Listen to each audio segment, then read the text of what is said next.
in my little years on earth, I've seen that wealth has the power to cause great people to go mad.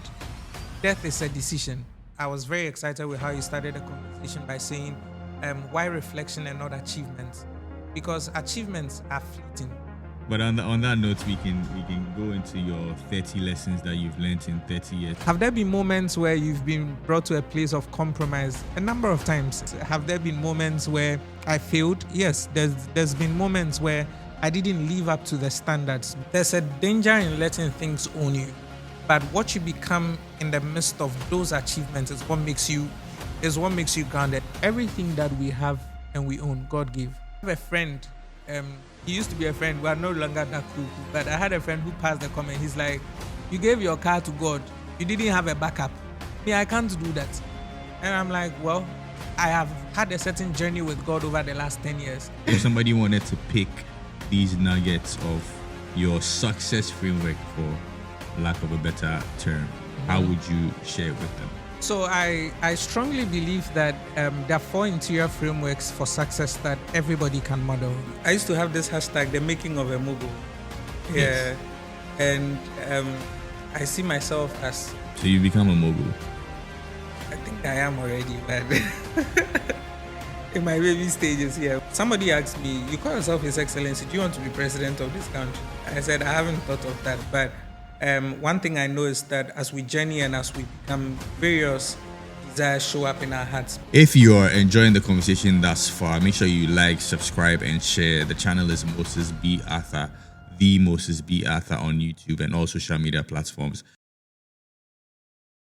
When they say your feet are beautiful for carrying good news, it doesn't mean that your legs are well manicured or pedicured, or whichever be the manicure or the pedi.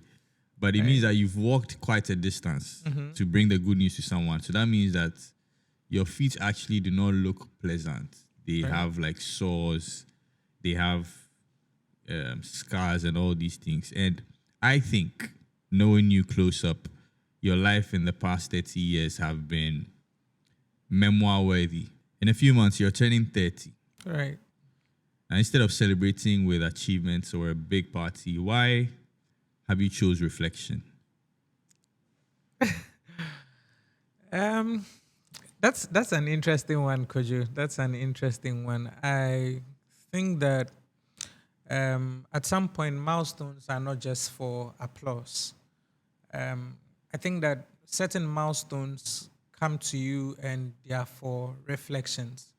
And so at age 30, I think I'm very less interested in the wins, and I'm very much more interested in the person that I have become. I am very much more interested in the things that have shaped my becoming.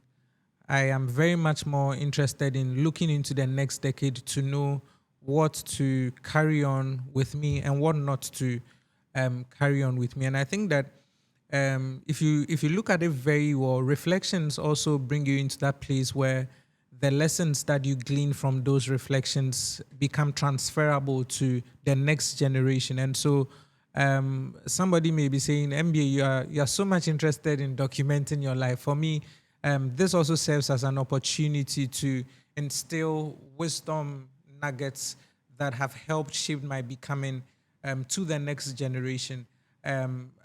As I'm thinking about the answer I'm just giving you, I'm like, if every wealthy person, if every amazing person who's done something very good for their generation took the time to reflect on their years of living at every major milestone and shared the lessons with us and for us, I think that our world, some way, somehow, would have become a better place. And so at 30, I'm more interested in reflecting on my becoming, the things that have shaped me, what to drop for the next decade.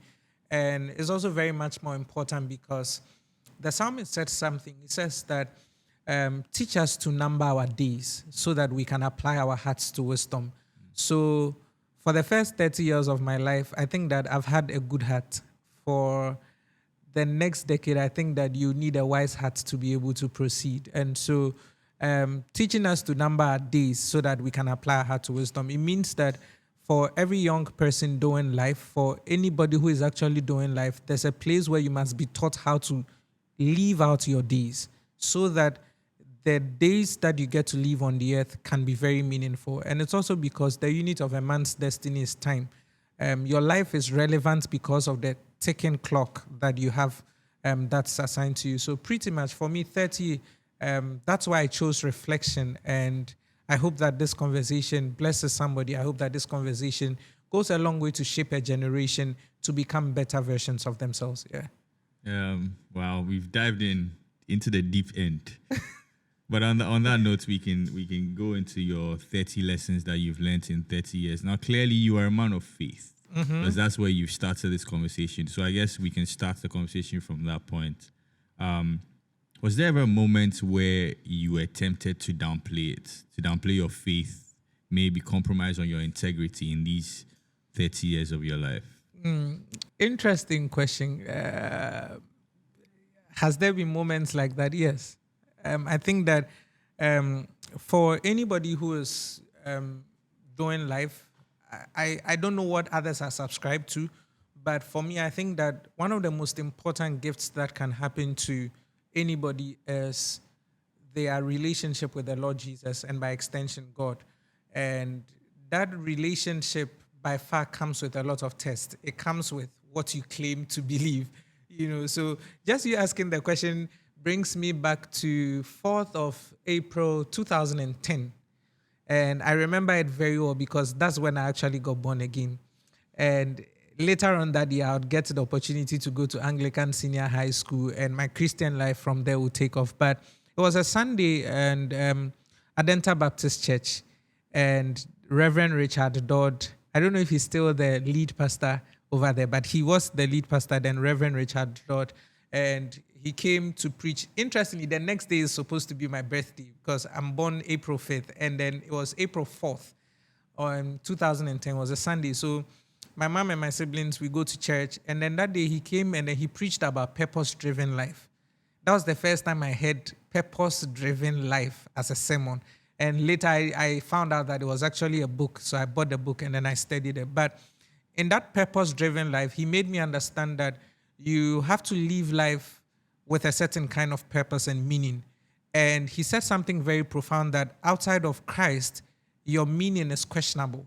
And the message got very hooked to me. So when he finished, he was like, if you don't know Jesus, if you don't know Christ, and you want to accept him as your Lord and personal Savior, then this is the moment. If you believe in your heart that God raised him from the dead and he resurrected after 3 days, then say these things after me. So I go forward, altar call, they'll call you, come forward, everybody close your eyes. And so I went forward and accepted the Lord Jesus as my Lord and personal Savior. And now you come into a faith, and the manual for the faith is the Bible. And so you now want to go back, study the Word of God, have fellowship with His Spirit. So along the lines, you are trying to understand the fruit of the Spirit. You are trying to understand a lot of things that come with the tenets of our faith. And so have there been moments where you've been brought to a place of compromise? A number of times. And some of the times you pray for strength, you pray for grace. Have there been moments where I failed? Yes, there's been moments where I didn't live up to the standards. But one of the things that I so love about this faith of ours is that, and I think it's a misconception for our generation, when people feel short and less of themselves, they run away from God.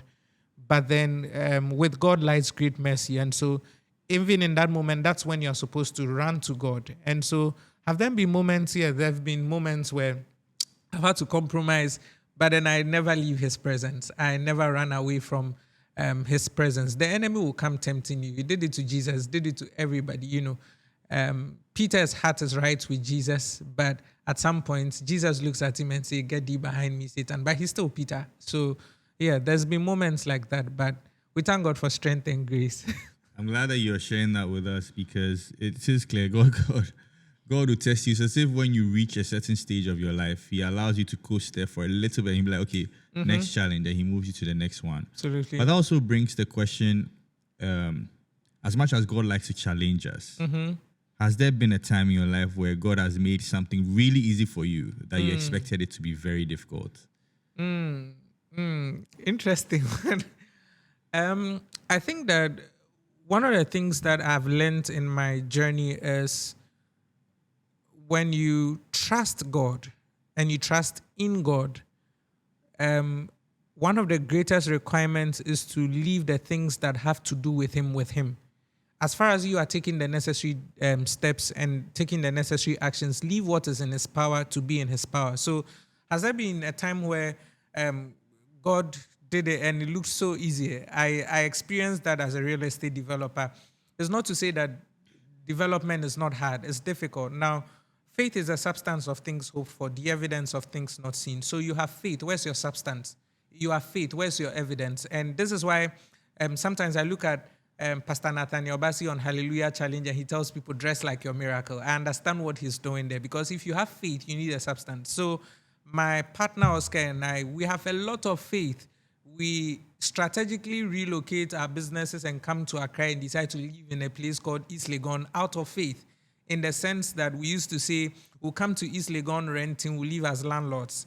And we're in this space and we want to do real estate, we want to do development. At that point, there was a real estate company that we started helping to sell for. We're building for people here and there, but we wanted to go into our own development. Fast forward, God brings us to that place where we've been able to secure land. And that's a story for probably lessons from 40 years. Then we'll go into the nitty-gritties of that. But we've been able to secure land.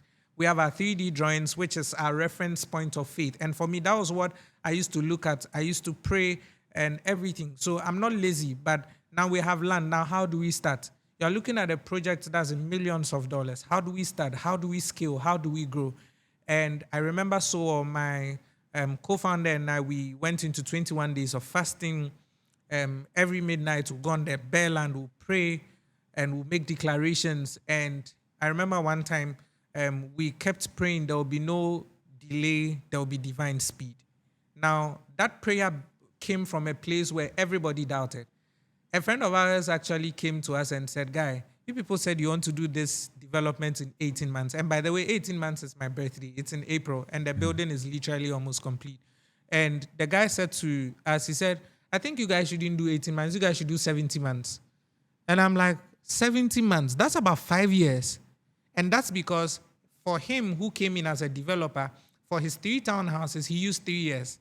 So per his way of doing things, if he used 3 years as a first-time developer to do 3 townhouses, and we are saying we are doing 25 units, 6-story apartments, then of course, logically, you need 5 years to be able to do that. Logically. But faithfully is different. And so God comes in and then we look at the work, we're putting in the work, we're being diligent people.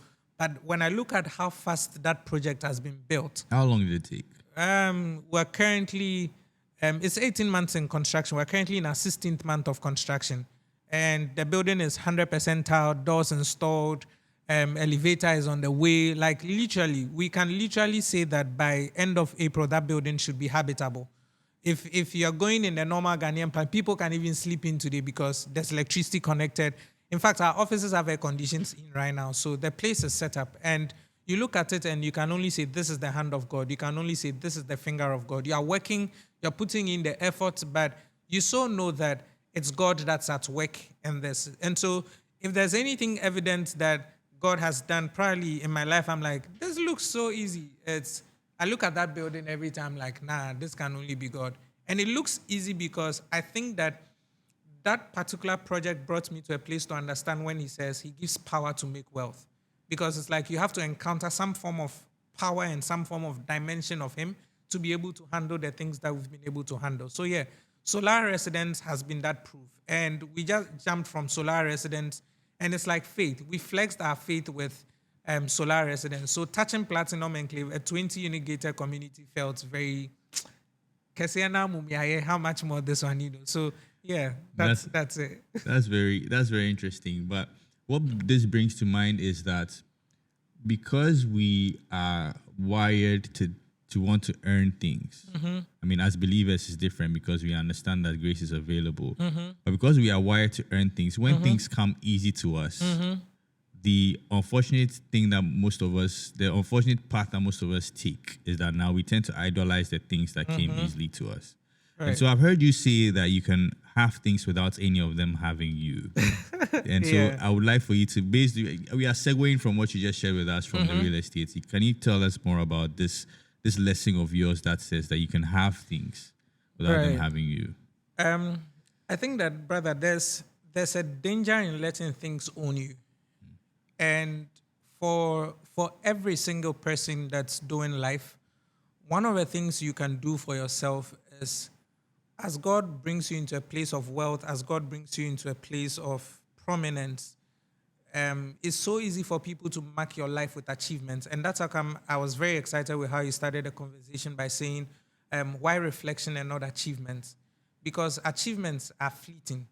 But what you become in the midst of those achievements is what makes you you, is what makes you grounded. And it's the reason why sometimes I tell people, put me anywhere in the world, I'll thrive. And it's not bragging. I understand what has brought me here. I didn't just show up, So it's dangerous for things to own you. And in my little years on earth, I've seen that wealth has the power to cause great people to go mad. And so when you have things, don't let things own you. In fact, when things come to you, give meaning to things. Don't let your life gain a certain kind of meaning because you have things. So sometimes I had a friend come over from the UK. He visited us on site. I went to school with him. Kelvin, shouts to Kelvin. And when he came, he said something. He said, brother, there's no difference between you, who is the owner of this company and this project, and the workers. It's like you're flowing with everybody so nice, from the security man to everything. It's like, if I didn't know you and I came here and then they said you were a random worker, who actually think you're a random worker. And I'm like, yeah, that's how it's supposed to be. What else were you? I was like, hey, if it was somebody who had this building, they'll be ordering people about here and there. But for me, I think that it's something that the Lord worked on me on. Something broke inside of me. Now, I started off the conversation sharing about how that I got born again in 2010. That same year, I went to Anglican Senior High School. So, and I studied visual arts. And so those who say that visual arts students are not serious, we are very serious people.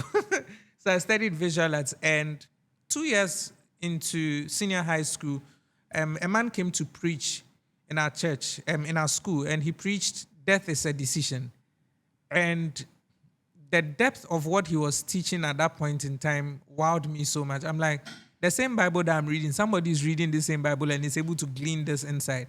And so the person in speaking said that, oh, wait till you hear my man of God. I said, so there's another man of God apart from this guy. So he comes in and is like, wait till you hear my man of God, Pastor Bed. And I'm like, okay, there's another guy who has more revelation than you. I like to meet the person. And that's for me because I'm a seeker. So I eventually meet this Pastor Bed in question. And I remember the dates very well, 15th April 2012. And then I go to the church. It's a Sunday. He's teaching. And the church at that point was transitioning into a building stage. And so they were moving from one venue to the other. And nobody coerced me or pushed me to give. But at that time, my dad had sent me my upkeep money in school, senior high school. It wasn't much. But I remember that day, I took it to the church. And then I said to God that if in 10 years, you make me the things that I dream about, I'll bring you something that's worth $10,000. And then that was all I said. And so I dropped it. And this was a personal vow and commitment between me and God. And then from 2012, I get into the university. I'm still pushing my years of becoming. Then, my brother, in 2022, I make my first $10,000. And it was actually more. Years. Yeah, exactly 10 years. I actually made my first $10,000, and I made it through crypto. So there was a particular coin called Veracity. I invested, I think, about $100. That coin pumped so much to more than $10,000. And I took out the money, and then I bought a car with it. Now, the interesting thing is, for me, when I make vows, I have a vow book. So I write the vows in. And periodically, when certain things are happening in my life, I go back to my vow book. So within that period when I bought I bought the car, I think in 2021, late 2021. And then just when we're about to enter 2022, my birthday is getting close. So as a ritual, I just go back to my vow book and review my life in there. And then I see that I had told God that I'm going to bring him something worth $10,000. And at that point in time, what is it that I have that is worth $10,000? I looked at everything and it was that car. And I so remember when I made that decision, I was like, okay, I'm going to give it to God. And it was very hard. I won't lie to you. It was very hard. But the thing about me is I'm a man of great conviction. So I'm like, no, it's God that brought it. I'll take it back to God. So I messaged the man of God and then I said, 10 years ago, I came to church and I made this commitment to God. It's been exactly 10 years. I'm not where I want to be, but I've seen the goodness of God. And so I want to come and honor God with this. And so I changed the car documents, papers, name, everything. Mind you, it's my first car. My father didn't buy it for me, so I get to do what I want to do with it. But I took it to church, and that day I went with one of my very good brothers called Emmanuel Duntiama. And we drove the car from Accra to Kumasi. And when we went, the man of God prayed for me, and he tested the car. So can you imagine you go with a car and you're leaving the place barefooted in dust? And I remember he prayed for me. And when he finished praying for me, I came back to my apartment where I was in. And then my beloved, who is now my wife, said that you came with a car and you are now coming back in an Uber. And I said something to her. I said that everything that we have and we own, God gave. And for me, that was my basic understanding. Everything that we have and we own, God gave. And my brother, it wasn't easy. When I was leaving that church, it felt like I left my heart there because, this is like, and it actually brought a bit of an issue. I didn't know my dad had taken an offense to. Maybe after 4 years, he was referencing, maybe after like 3 years, he was referencing a conversation and he was like, and a young man, you bought your car and you gave it out between you and the pastor who needed the car and all of those. But for me, I'm doing life from a certain standpoint. So I was like, as far as it wasn't you who bought the car for me, and I know how I hustle to get my way to get the car, I get to do what I want to do with it. My younger brother was upset. In fact, I have a friend. He used to be a friend. We are no longer that cool. But I had a friend who passed the comment. He's like, you gave your car to God. You didn't have a backup. Me, I can't do that. And I'm like, well, I have had a certain journey with God over the last 10 years, and I know what it meant. And so back in my apartment, I remember I said to God, God, I want to do real estate. If you would anchor my path on this real estate journey, another 10 years from today, so that was 15th April 2022. So I vowed another 10 years, so 2032. If 2032, you have anchored my path on this real estate journey and you have made, so I listed 7 things that I want God to make possible. At least he's made first 2 possible, so I know 5 more. I'm like, if you make it possible, I'm going to bring this back to you. Which is to say that for lots of people, they are not able to part away with the things that come to them. And that is because they find meaning in the things that they acquire. They don't rather give the things that they acquire meaning. And so for me, if you let things own you, then you begin to lose touch of self. You begin to disregard people because you feel maybe you are there, you are big, you are there. But we've seen great kings go mad because of the possessions that they came. So don't let things own you. Give meaning to things. Don't let things give meaning to you in your life. Yeah. This framework of yours is clearly very intentional, something that you've thought through, that you have had time to sit with. Can you share this framework of yours with us? What does it look like in practicality? If somebody wanted to pick these nuggets of your success framework, for lack of a better term, how would you share it with them? So I strongly believe that there are 4 interior frameworks for success that everybody can model. So the first has to do with your mindset. And your mindset basically is your psychology, how you approach life. And if anybody has been following my body of work over the years, one of the things I always say is that your mind is God's biggest gift to you and your life's greatest asset. And your mind is like a garden. Whatever thing you plant in it, that's what you reap. So if you're planting seeds that are going to lead to distraction, trust me, your life will end up being distracted. If you are planting seeds that are going to make the best out of your life, then you're going to have a certain kind of life. So basically, the first thing is mindset. Then we look at the next thing, which is Heartset. And your Heartset basically has got to do with your emotionality and how you deal with things when it comes to your emotions. So I'm looking at the four interior frameworks. Now the third one has got to do with your health set. Your health set basically is your physicality, how strong you are.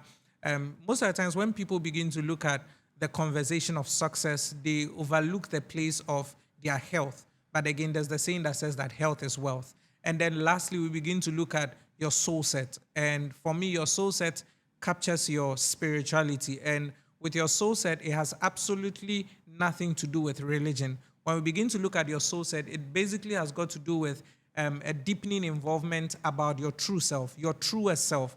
If you were connecting with your wisest self, that part of you that knows that this is right, that part of you that knows that this is wrong, that part of you that intuitively tells you, Kojo, do this, Kojo, don't do this.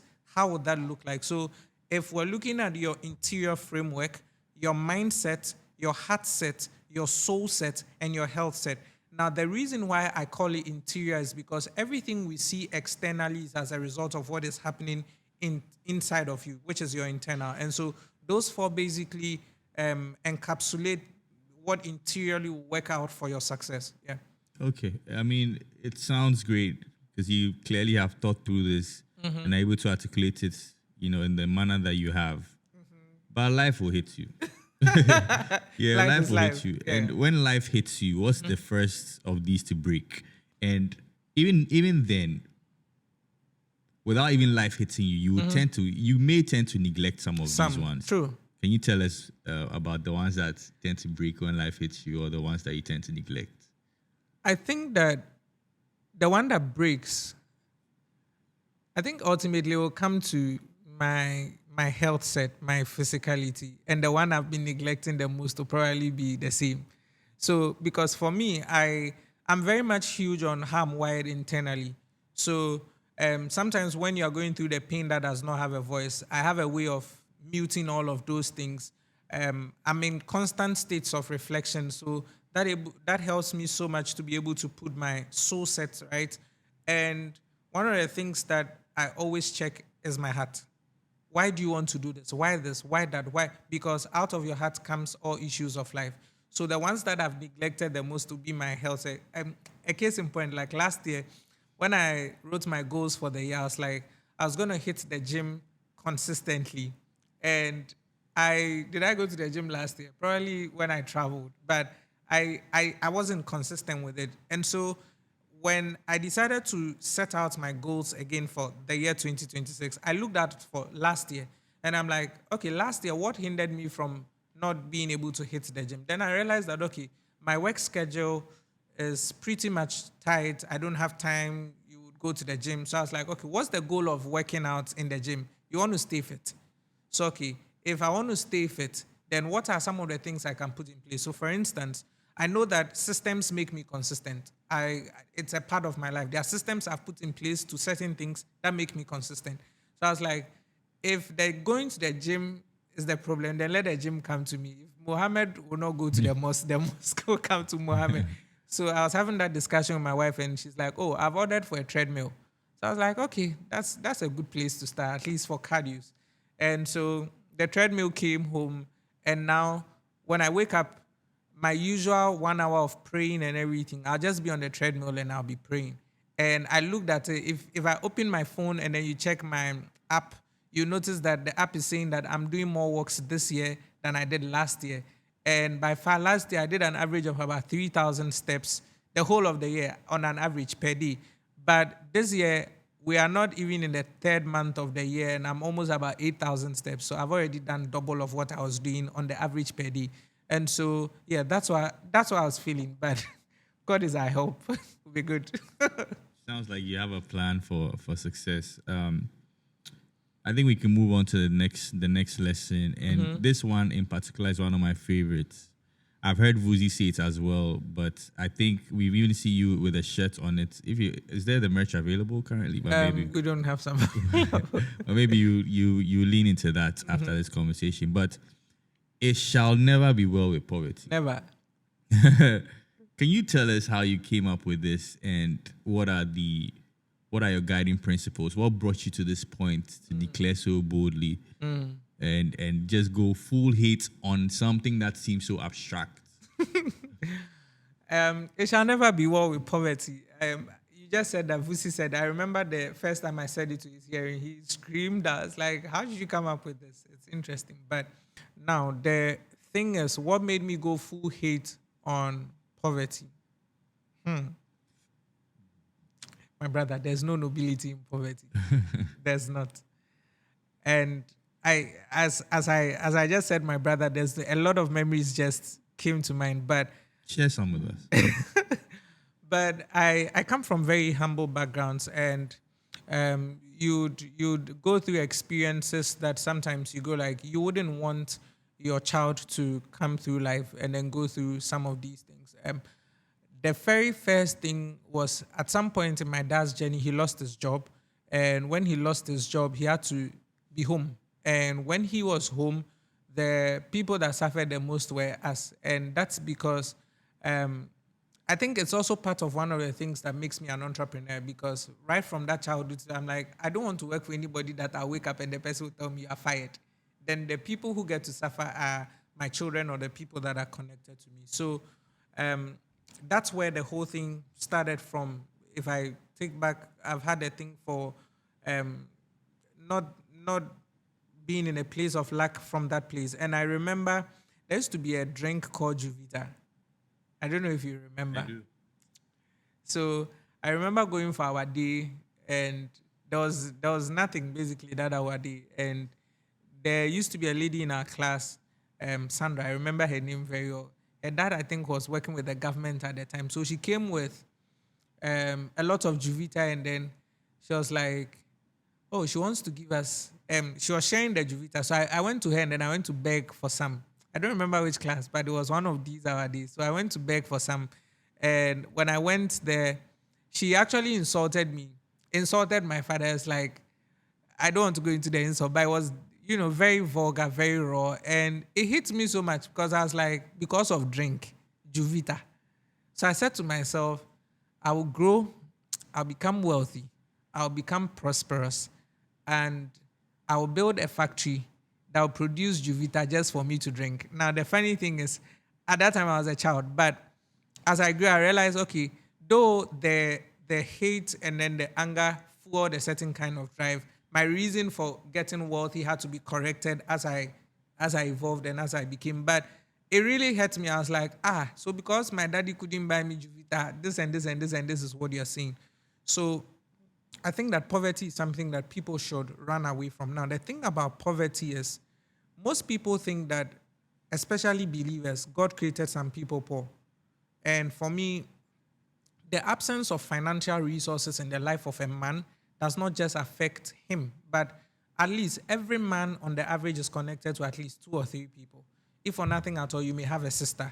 If for nothing at all, you may have a mother. Now, because of money, we've seen families go apart. We've seen friends go away. We've seen nations fight literally because of money. So it's something that you want to give it a certain kind of attention. Now, Proverbs 22 verse 2 says that the rich and the poor meet together. The Lord is the maker of them all. I like it in the message. It says the rich and the poor shake hands as equals. They shake hands as equals. Then it says God made them both. So the rich and the poor meet together. The platform that brings the rich and the poor together is the earth. If the platform that brings the rich and the poor together is the earth, then how then does it say God made them all? Did God make some people rich and did God make some people poor? No. God, in his wisdom, created all of us men. Men, by their own decisions and men by how they choose to live their lives, gravitate into different realms, economically speaking. Which is why I was talking to a mentee of mine a couple of days ago, and I said to him, anybody you see doing anything outstanding, anybody you see doing anything exceptional, the blood that is running through them is not green. They were not born with it. They all learned their way into that place. They all got their way into that place of mastery. And so what's stopping you? And so when I understood that God has made me a man, and by my own decisions and how I choose to live life, can move into different realms of living economically speaking, I was like, nah, this is it. This is my anchor. Again, from the word of God, this is my anchor. This is where I get to change things, right? So I came up with the 5 levels of poverty. And for me, the first thing is that poverty is a spirit. So for me, there are 5 levels of poverty. Poverty is a spirit. Most of the times when we begin to look at um, people and their financial state and everything, for all you know, they could be coming from a history or a background where there's a spirit that is tormenting them such that they are not able to prosper. In my little growth as a believer, I have seen situations where people make money and they cannot account for the monies they have made. People make money and it's like, I remember a businesswoman sharing with me one time in my works. One woman shared to me, she said, whenever I bring my stock and then I bring them in, for some weird reason, that's when robbers come and attack us. And she's like, by the time I went in and I went to probe further, I realized my mother, who was also a trader, the same thing used to happen to her and her sisters. At that point in time, you may want to just look beyond the circumstantial event and want to wonder, is this a pattern? And is it biblical? Because then when you look throughout the scriptures, there were biblical things that happened. If Jacob lied to his father using a sheep or a goat, and his father Isaac believed it, he also comes in on the scene and his sons kill a sheep and come back to Jacob and come and use it to lie to Jacob and tell Jacob that your son Joseph is dead. And Jacob believes it. But he forgot that in his youthful years, he did same to his father. Patterns are real. So at that point in time, you're looking at it from a spiritual standpoint. So poverty is a spirit. Poverty is a mindset. For loads of people who want to be wealthy, that's the second level. For loads of people who want to be wealthy, my brother, they have not paid attention to the fertility of their minds as it pertains to money. So give somebody money, and their entire rewiring and thinking about money is just flawed. So poverty is a mindset. If you do not have the right mindset to make, to multiply, and to keep money, you would lose money when money comes into your hand. So poverty is a mindset. Now, poverty again goes beyond money. Poverty, you can be poor in health. So again, poverty is a mindset. And that is how come if you're going to be intentional with your dieting, you're more into fitness. So can you imagine somebody who does not work out well and the person has a slow body metabolism and at 2 a.m. they are busy with banku and pork. And when they finish right after, they drink some cold beer or something and they go straight to sleep. You're affecting yourself. And to you, that's enjoyment. No, it's a kind of mindset. So poverty is a mindset. Now, poverty is an attitude. Poverty is an attitude. I have seen in my little years of life, young people want to be rich, but they are lazy. Young people want to be rich, but they are incompetent. Young people want to be rich, but they keep procrastinating the next thing they are supposed to do every now and then. And they expect God to bless them. And flip it. We literally belong to a generation where we only have the crop of believers who want to mortgage the success of their lives to prayer and fasting. And they demand so much from God and they have put in very little in life. And so poverty is also an attitude. Then poverty is a habit. Then finally, poverty is a lifestyle. So those are the 5 levels in there. Poverty is a spirit. Poverty is a mindset. Poverty is an attitude. Poverty is a habit. Poverty is a lifestyle. I'm working on a book that should be out very soon. I think that I'll cover this in full extent. So people should be on the lookout for it. But yeah, out of this, I said, it shall never be war with poverty.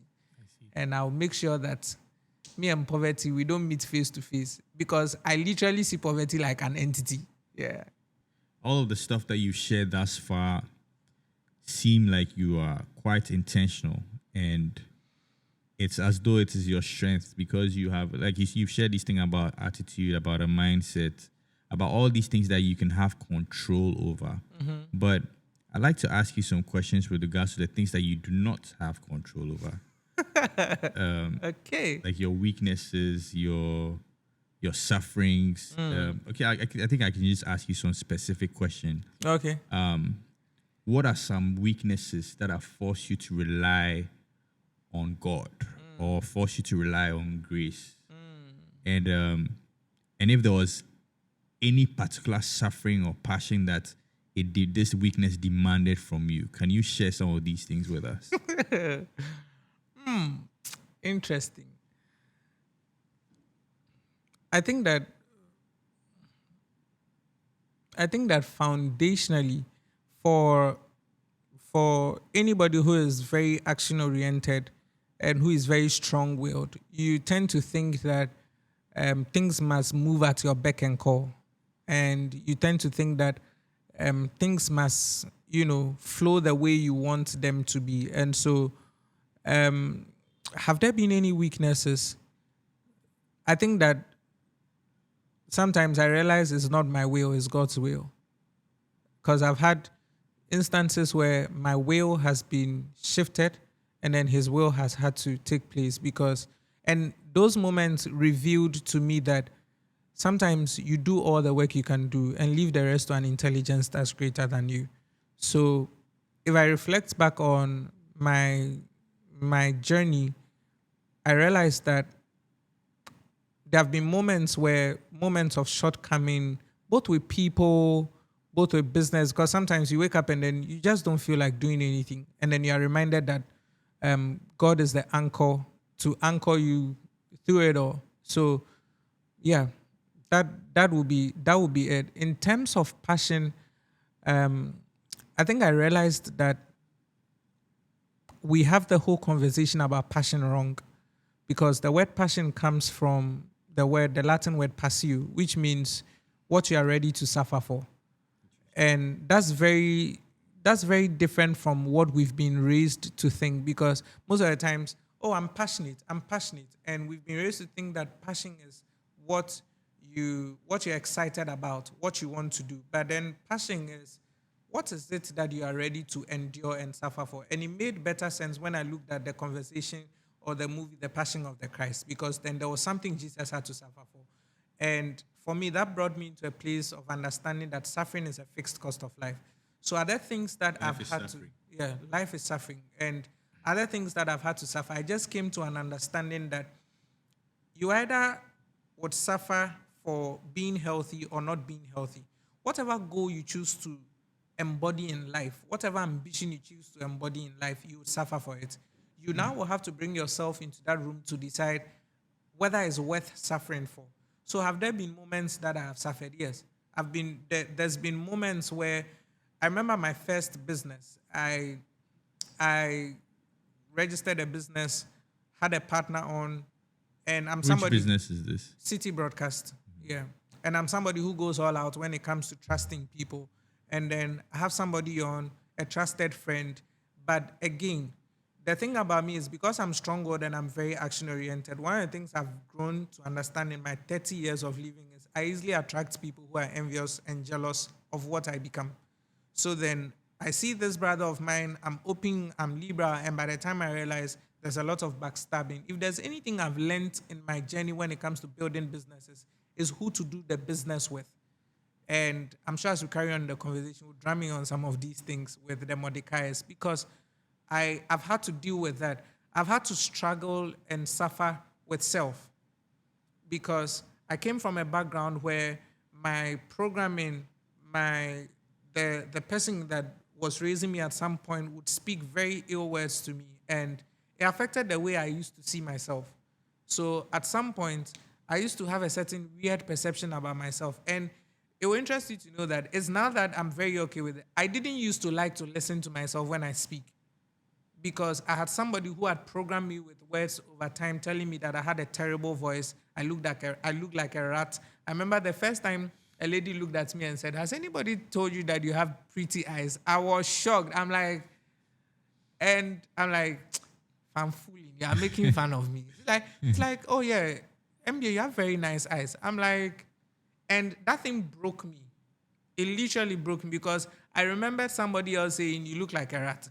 So I've had to deal with self, and I've literally had to deal with everything I've wanted to do, because then whatever dream, whatever vision I've always wanted to do, I've been faced squarely with the necessary challenges that have come with it, either through financial resource, through people, through setbacks. And sometimes you can just sit down and reflect and say to yourself that in the end, if we look back at our lives and everything that we've done, we'll take solace in the fact that we weren't lazy, especially if everything we wanted to do couldn't become a reality. But yeah, that process and challenges and everything made me understand one key principle, that our weaknesses and our challenges are an invitation to grace. It's not something that requires that we run away from God. So most of the times, whatever challenge, whatever weakness that I go through. Last I went through a storm. Like it looked like my world was literally crashing down. But then I said to myself, I'll not let the judgments of men determine the course of my destiny. Number one, I'm not going to let the judgments of men decide the outcome of my life. And another thing I just said to myself, I will always keep going back to God because for with him is great mercy. If you're listening in on the conversation and you're struggling and you're going through issues, I want you to understand that it's an invitation for you to come to God. It's an invitation for you to find yourself with the grace of God. And the thing about the grace of God is that it has a unique way of picking a murderer like Moses and making him a deliverer of thousands of people. Nation. It has a unique way of making somebody very unusual like David from the backside to become king. And you would always question it. And so just stick and stay and go through your process. That's for me is one thing that I've never learned to do, is to run away from the process. I'd face it square on. I'd go through the bites. I'll go through the challenges. But it always leaves me refined. It always leaves me with a lot more wisdom. And it always leads me to a certain kind of version of myself that I didn't know existed. Yeah. I'm glad that you're sharing this with us because I'm curious. Tell about this reputation that you've built up to this point and all the people that you've, have come across your life. I'm curious to know, maybe you can share some of this with us if there have been, specific events that have almost damaged this reputation that you look like you've worked really hard to build. Right. It's interesting though, but I want to give you a very practical example, and you go like, "Oh, my world is crashing." But I remember, myself and a group of brothers, friends, we were going in on something, and we're doing this with like an international partner, and the international partner is a bit grown, in terms of years and experience and everything. So later on, I'm having a conversation with the international partner, and whilst having a conversation with the international partner, she brings up a recording and it's like, I want you to be careful of this person and that person and this person. And I said, why? And she said, listen to this. So I listened to the voice note and I was very broken because these are people that I will call friends. These are people that I would call brothers. And when I listened to the depth of slandering that was happening on that voice note, I was shocked. And the woman said something. She said, thank God this came to me. If it went to somebody else who didn't know you, I don't think we would be here. And for me, that brought me into a certain interesting perspective about when the enemy is at work. Whenever the enemy wants to come for you, the enemy comes for your image. Because the enemy knows that when they're able to distort your image, they can affect your influence. When they're able to distort your image, they can affect how people perceive you. And so no wonder Jesus constantly came asking, who do men say I am? Just so he could check the perception engineering people had of him. And that was one. Now, another incident that literally, thank God for instincts. And some of the times, something funny happened, brother. Before we started real estate, myself and my partner were on the lookout for an investor. And I thank God that we don't have an investor. Till date, there's not a single investor that can stand anywhere and brag and say they have invested in Afrimat Atlantic. And I thank God for that because God has taught our hearts and our hands how to war. And previously, we were on the lookout for an investor. So a certain lady, I'm not going to mention her name, but we had connected at a 2019 SDGs event, and she won one of the challenges. I didn't hear from her again. So, and in the SDGs program that she attended in 2019, that particular event, she was part of my group. So I was sort of like a group leader, and she won her challenge. I didn't hear from her again. So I think maybe a year or two ago, around my birthday, a month after my birthday, I'm driving through Lagos Avenue, and then I receive a call from an unknown number. So I pick. It's like, oh, hi, Moses. This is so and so. I'm like, from where? Like, oh, SDGs 2019, you were this, that. I was like, oh, it's good to hear from you. Where have you been? It's like, oh, I've been in the US. I'm like, okay. It's like, yeah, I had to go to the US, I'm back in town now. And I want us to work together. There's something I want to discuss with you. I was like, okay. It's like, can we meet? I'm like, where? She said, oh, my office is at Silver Star Towers. I'm like, okay, Silver Star Towers, airport, Silver Star Towers. Okay, God might probably be working some deal for this girl. So myself and my partner show up. We go to Silver Star Towers on one of the floors. There she is in an office with an executive assistant with a business. And she's like, oh, there's this investor who wants to build an orphanage. And I know what you do. Your reputation is strong, da, da, da, da, da. So I wanted you and your real estate company to connect build with them. and then when you build, maybe what you'd get can actually start your project. My brother, I was so excited. I said, God, thank you. God, my partner and I were so happy because we're looking at a deal of about $4 million. And well, how much are we going to use to build? So basically, capital to start our real estate dream is secured. I was so happy. I put together a proposal, draft this. She'll go like, draft this, draft that, go here, go. And all this while, we'll send a proposal of the drawing to this said international partner. And we'll send, my brother, nothing is happening. Then they, change the design. We want another design. All this while, I was pre-financing the architectural designs with my own money. Fuel in, fuel out, meeting this, meeting that. And I was like, So we kept going. Then on one of the days, they said international partner is coming. I was so happy. So I meet the woman for the first time.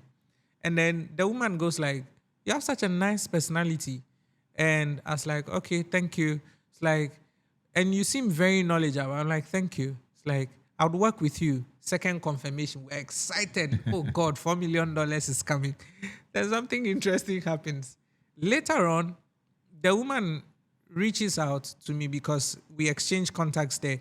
But again, there's a philosophy I live by. If you introduced me to somebody, I don't pass your back to engage the person you introduced me with, especially on business fronts. So I was just there. I had the woman's number. I had never messaged the woman. And then the woman calls me on WhatsApp call and says, oh, since she came, she's been eating a particular food brand that the lady has been buying, her host has been buying for her, and she's fed up. So she wants something more vegetable, something more salmon. So I was like, okay. So I went to a particular restaurant, I'm not going to mention the name, ordered a food and had a dispatcher that delivered to her. So she had her meal, which I believe she enjoyed, and then she left to the US. So, brother, I'm in Ghana. I'm following up. What is it that's happening? What is that? What is that? What is that? I was not hearing from the woman. So the woman arrives, and I think 3 weeks later, she calls me on WhatsApp call again. You should have seen my excitement. Before I picked, I was jubilating. God, thank you. The money has come. So I picked, and she's like, hi, Moses. I'm like, hi. It's like, I wanted to thank you for the food the other day. I'm like, thank you. She's like, oh, I should be thanking you. I'm like, okay. It's like, because the perception I had was I thought this was the only, because I kept eating chicken and rice, nothing salad. Like, thank you so much. It really helped me. I'm like, oh. Then the woman goes further to say, and I hope you received the $5,000. And I said, what's $5,000? It's like, oh, I sent $5,000 because this lady said you have spent over $5,000 in architectural costs. So I sent $5,000 over. I said, $5,000. When did you send it? Then she sent a screenshot. Then she sends the screenshot, and of a truth, she had issued $5,000 about a month ago. That was even before her arrival. But the money had not come to me, Moses. So I was like, what's going on?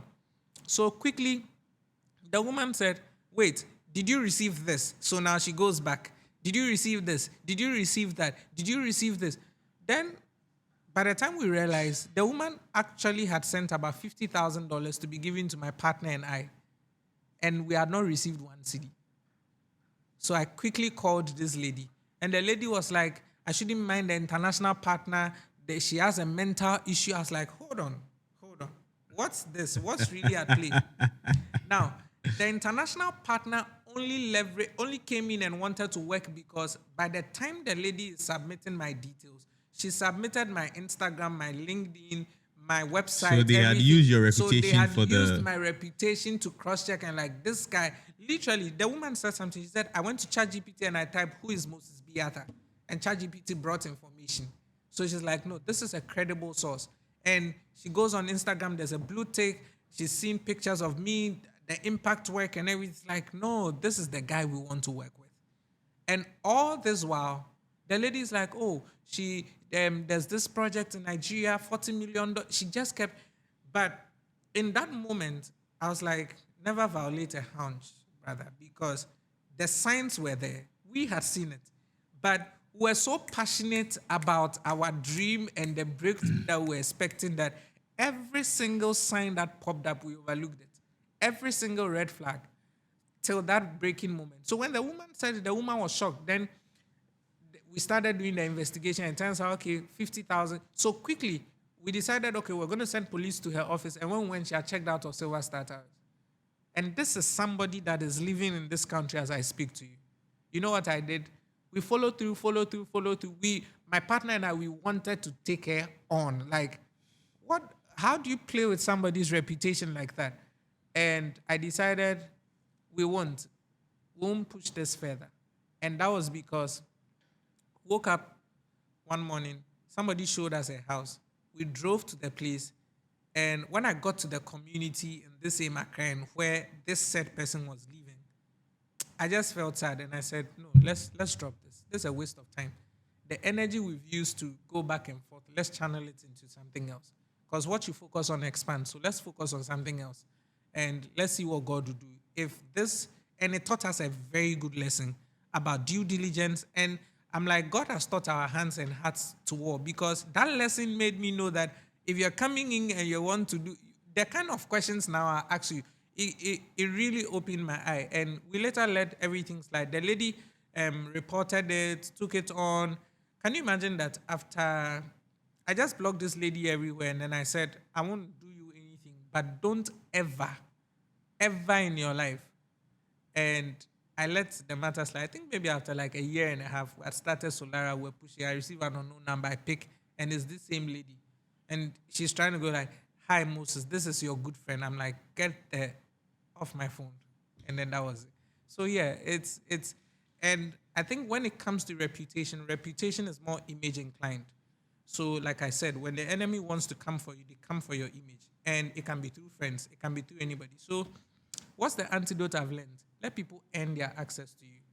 Because there are certain people who would leverage your reputation when you give them that close access, and they would be using your reputation to do other things, like what this lady was doing and had received $50,000 comfortably, the cost of a studio on Solaris, comfortably, and we didn't know about it. So let people earn their access to you. And you see, the thing is, time is a revealer. Time defines a lot of things. So what that taught me is, I may have known you in 2019 at a short context, but I didn't know what you had gone through. It turns out everything she said was a lie. And we found out that she was using all manner of stories to secure money from this woman who thought she was also trying to fulfill her humanitarian work by trying to be there for orphans and the less privileged. So let people earn their access to you. And they can only do that and prove it through time. But some of these things that people have done, or let's say the devil has used to ruin your image or your reputation, is there some truth to some of it? So some of the times there's truth, sometimes there's twisted truth. Because, for instance, you have access to someone. You can only know what a person's weakness is like because you have access. It's one thing when somebody knows your weakness and they go out there and then they are publishing it. It's another thing when somebody knows something about you that's probably a struggle or a challenge to you, and they didn't pray for you, they didn't help you out with it. They go out there, they are publishing it, and they are twisting it, adding lies. That's where it becomes dangerous. You know, that's where it becomes dangerous. And more so when these things go out to certain crop of people that maybe you deem with a certain kind of respect, a certain kind of honor and everything. And me, one of the things I always say is that when you're speaking about someone's weakness, what's the heart behind it? When you want to tarnish or you're coming out for someone, do you seek the person to be better or you seek to pull the person down? You know, so have there been truths, twisted truths, a lot of lies, a lot of twisted truths and everything. But most of the times for me, whenever I hear things like that, I don't act. It's just been my way of hiding and flourishing. When people say all manner of things, like what I did with this lady's case, we didn't push it to the police station. I had friends go like, push it to the BNI, push it national security. I don't have time.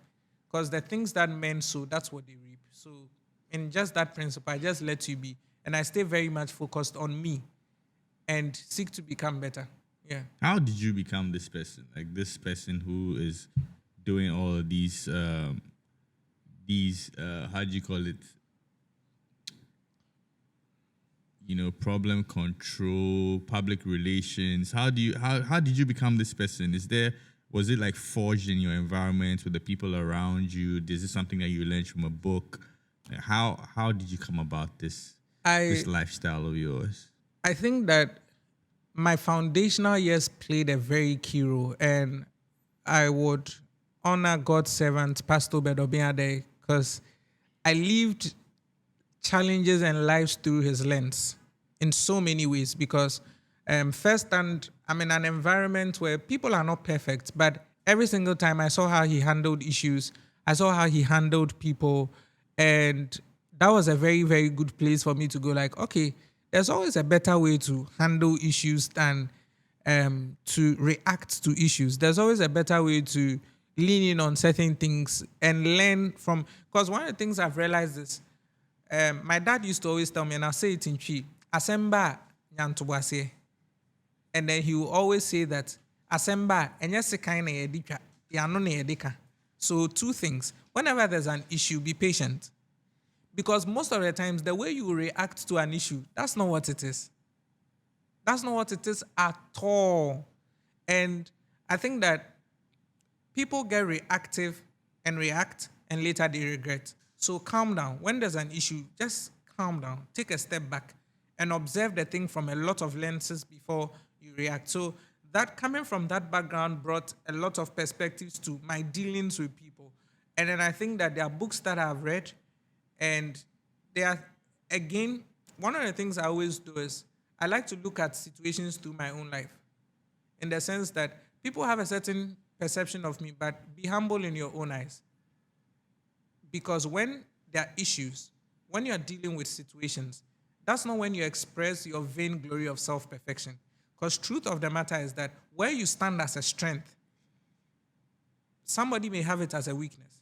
Where that person may stand as a strength, you may have it as a weakness. So what are we supposed to do? We're supposed to be like the friends who carried their friend to the roof, making sure that the auditorium is crowded, they can't meet Jesus, but they would break the roof and did not worry about what the developer will say.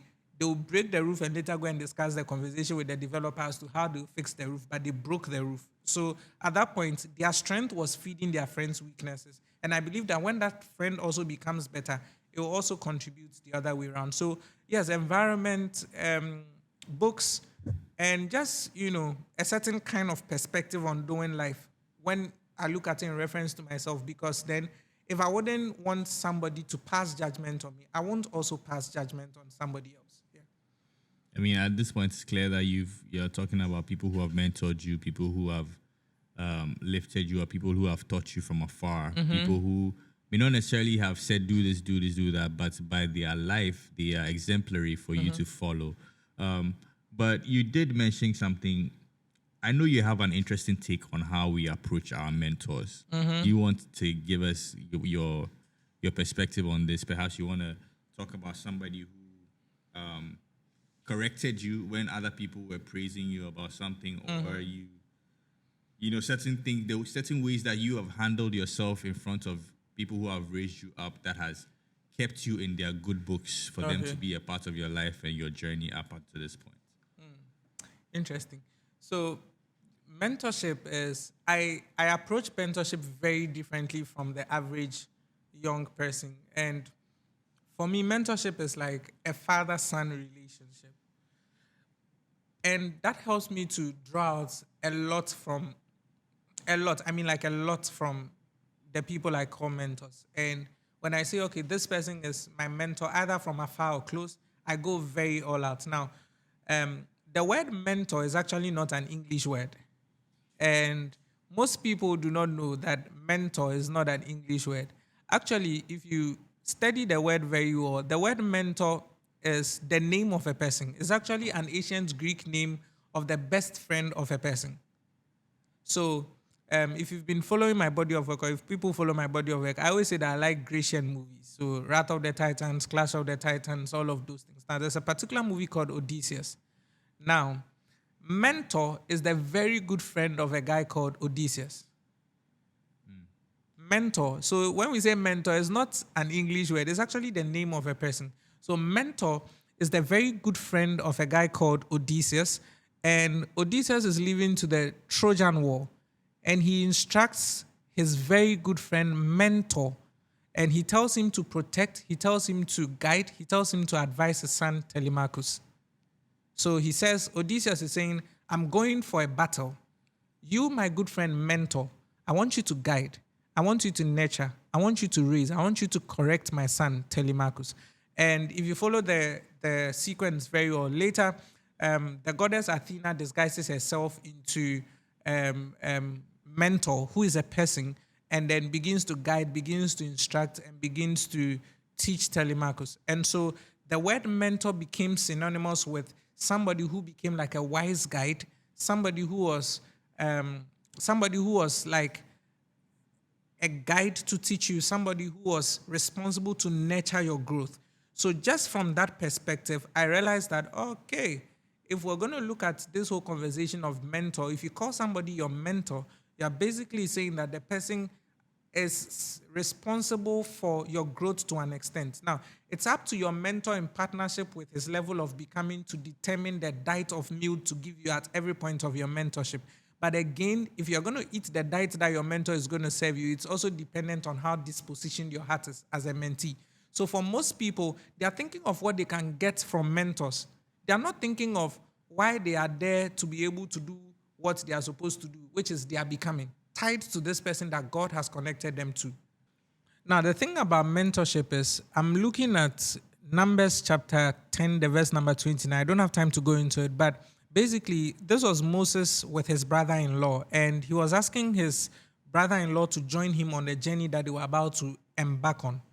Why would Moses, he has seen God, he's anointed, everything, still have his brother-in-law to accompany him on a journey he was about to go on? And for me, it's important because there are certain people who get so big in their own eyes that they get to a point in their lives where you can't mentor them. They get to a point in their lives where you can't guide them. Moses, as big as he was, still needed his brother-in-law. The reason being that Moses was about to go through the wilderness.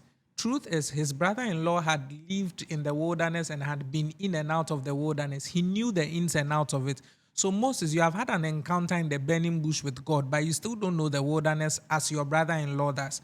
And so one of the dangerous things you can do is to get to a point where you are beyond guidance. You are above guidance. Now, the reason why most people do not like mentorship is because mentorship brings you to a place of accountability. A lot of people don't like accountability. They just run away from it. But for me, if I look at my life and my growth, it's been one of the things that has helped me the most. So mentorship is like very, very important. And you either get mentored by close proximity or from afar. So mentors are the eyes by which we get to do life because they have done life before. You know one of the things that helps me? I have a lot of people who are older than me who are my friends. I get to learn from their experiences. When I wanted to marry, I did not stress as to how to marry. I had people who had done the marriage thing and they showed me this is how to do it. This is do this, do this, do that. It will help you. When I wanted to do a business, I had people who had done the thing. Do it this way, do it that way, do it this way. So mentorship is very, very important. And when you are with somebody you call a mentor, there are basically 4 dimensions of knowing your mentor. You get to know your mentor, first of all, by the things you have learned from him. You get to know your mentor by the things you have learned from him. Learning comes in various ways. You get to know your mentor by the things you have received from him. You get to know your mentor by the things you have heard from him. You get to know your mentor by the things you have seen in him. So you can... Can you go over that again? Seen, heard, okay, or the senses, the 5 senses. Basically, what you have learned from your mentor. You learned. What you have received from your mentor. Okay. what you have heard from him, and what you have seen in him.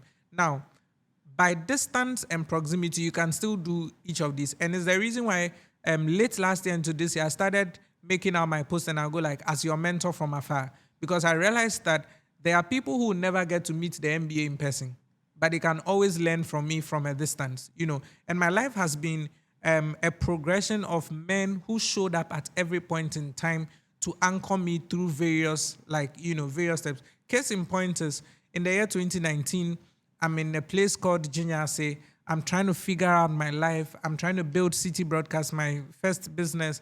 We're trying to build Entrepreneurship Hub Africa. And then in the night, I chanced on a video of a man called Ubon King. And he says, productivity starts at night. Implementation is in the daytime. Now, that video hits me so much because that very night, I was looking at the evening and the morning were the first day. So I asked myself, why is it that God did not say the morning and the evening, but he said the evening and the morning? Then I go on YouTube and lo and behold, I find a man. And he's saying exactly what. So for me, it was like a double confirmation. That synchronicity. I was like, who is this man? I go on YouTube and I watch every single video of his. In fact, the first time I met him, I had a diary of everything I learned from him. So people come to me and they go like, MB, I want you to mentor me. They don't even know the name of my business. When I met Ubonke, I knew the name of all his children. I had watched everything of his I could find on the internet back to back. Then I realized that, okay, knowing the man from a distance is not enough. I wanted something close. So I pushed and pushed, entered a bus with Gabby, entered a bus with David, moved, lied to our parents who were going by flight, moved through Accra, went through the borders. I remember our first journey outside of Ghana. It wasn't a pleasant thing. We moved in the night, went through Togo border, went through Benin, entered Nigeria. And then by 5 a.m., we're at Fagba. And we're at Yaba. Then I requested an Uber to our Airbnb Fagba. That's when I even got to know that in Nigeria, there's mainland and then there's island. But meeting Ubon King, remember what I said, a mentor is. He's able to call greatness out of you. And that's what Ubon King did. Literally. Now I show up and then Ubon King is mentoring me. And then you'll be in Ghana. There was a time myself and Emmanuel were in Ghana. Ubon King says, show up in Lagos tomorrow. And we went. We met him at Echo Suites and Hotel, conversation for another day. So today you have people, they want you to mentor them, but they are not ready to pay the price. They want you to mentor them. Like somebody comes in and the first thing is, MBA, what is this? Meanwhile, MBA has answered this very question you're asking on his YouTube channel. So you want to gain MBA's attention. Be a diligent devourer of the things that MBA has taught. Then it will even refine. So now when people come into my DMs, so those of you who've been following my body of work, you notice that I closed the options for my DMs. If I wasn't following, you couldn't send me a DM. Then I later changed it because still people need to be helped. And now people still come in like, say, please this. Then I just go on YouTube, I copy a link and I share it with you because it's already been answered. Yeah. So why don't you become a diligent student like me who had the diary of all that I learned from Ubon King? And unless Ubon King doesn't go on live, I'm there. I'm watching. And sadly, he passed away in 2020. My life became chaotic, but I still didn't lose touch of the mentorship factor because, again, mentors help you to become accountable. And you see, for any man who wants to excel in life, you cannot do away with accountability. The moment you begin to run away from accountability, there's a problem. God didn't just wake up and he created man. He called a group of people and said, let us. So the people were his accountability partners in the venture that he wanted to do.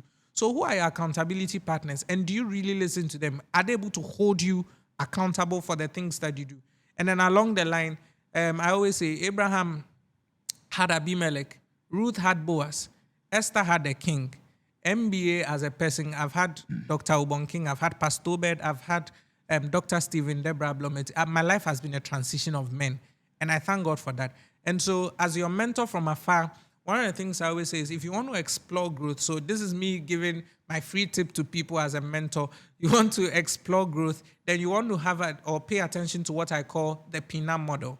Now, the Pinam model for me is a growth model that I came up with that all of us will have to sit down and be very, very intentional in trying to understand. The reason is, have you ever wondered how you became the person that you are? Have you ever wondered how you became the person that you are? Your core beliefs, your basic behaviors, your daily habits, your general way of being. And so as your mentor from afar, free lesson in 30 years, the Pinam model, the P stands for parents. A child basically assumes the thinking both conscious and subconscious, of the models of people that raised them, be it your father, be it your mother, be it a guardian, whatsoever. And so our foundational truths as children comes from our parents. So if we want to explore growth, then we must look at the Pinam model. Parents, what did they teach us? Then E speaks of environment. So our ecosystems and our surroundings where we were raised in our formative years have a huge role they play on us. You cannot tell me that as I'm talking to you right now, you were born and you were raised in Iraq, and the thing that is currently on your mind is how to make $1 million. Whereas basic survival is questionable. Whereas you woke up and you probably haven't had anything to eat. $1 million is far-fetched from your thinking. But consider somebody like probably Baron Trump.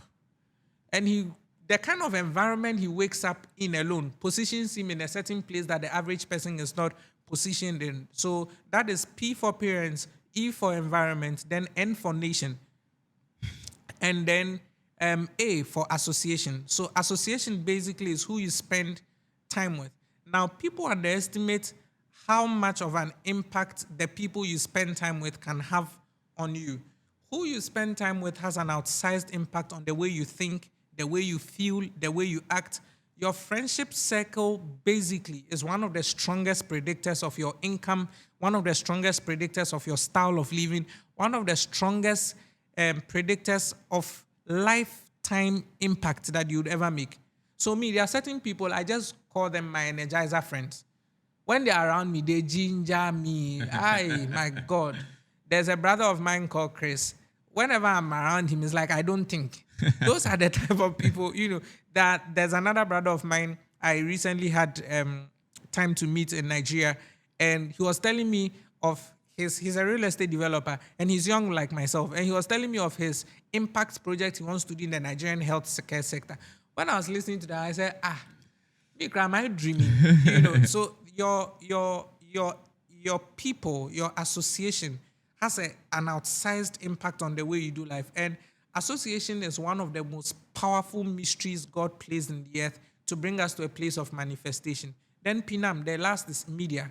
You and I belong to a world where we are being bombarded with information left, right, center.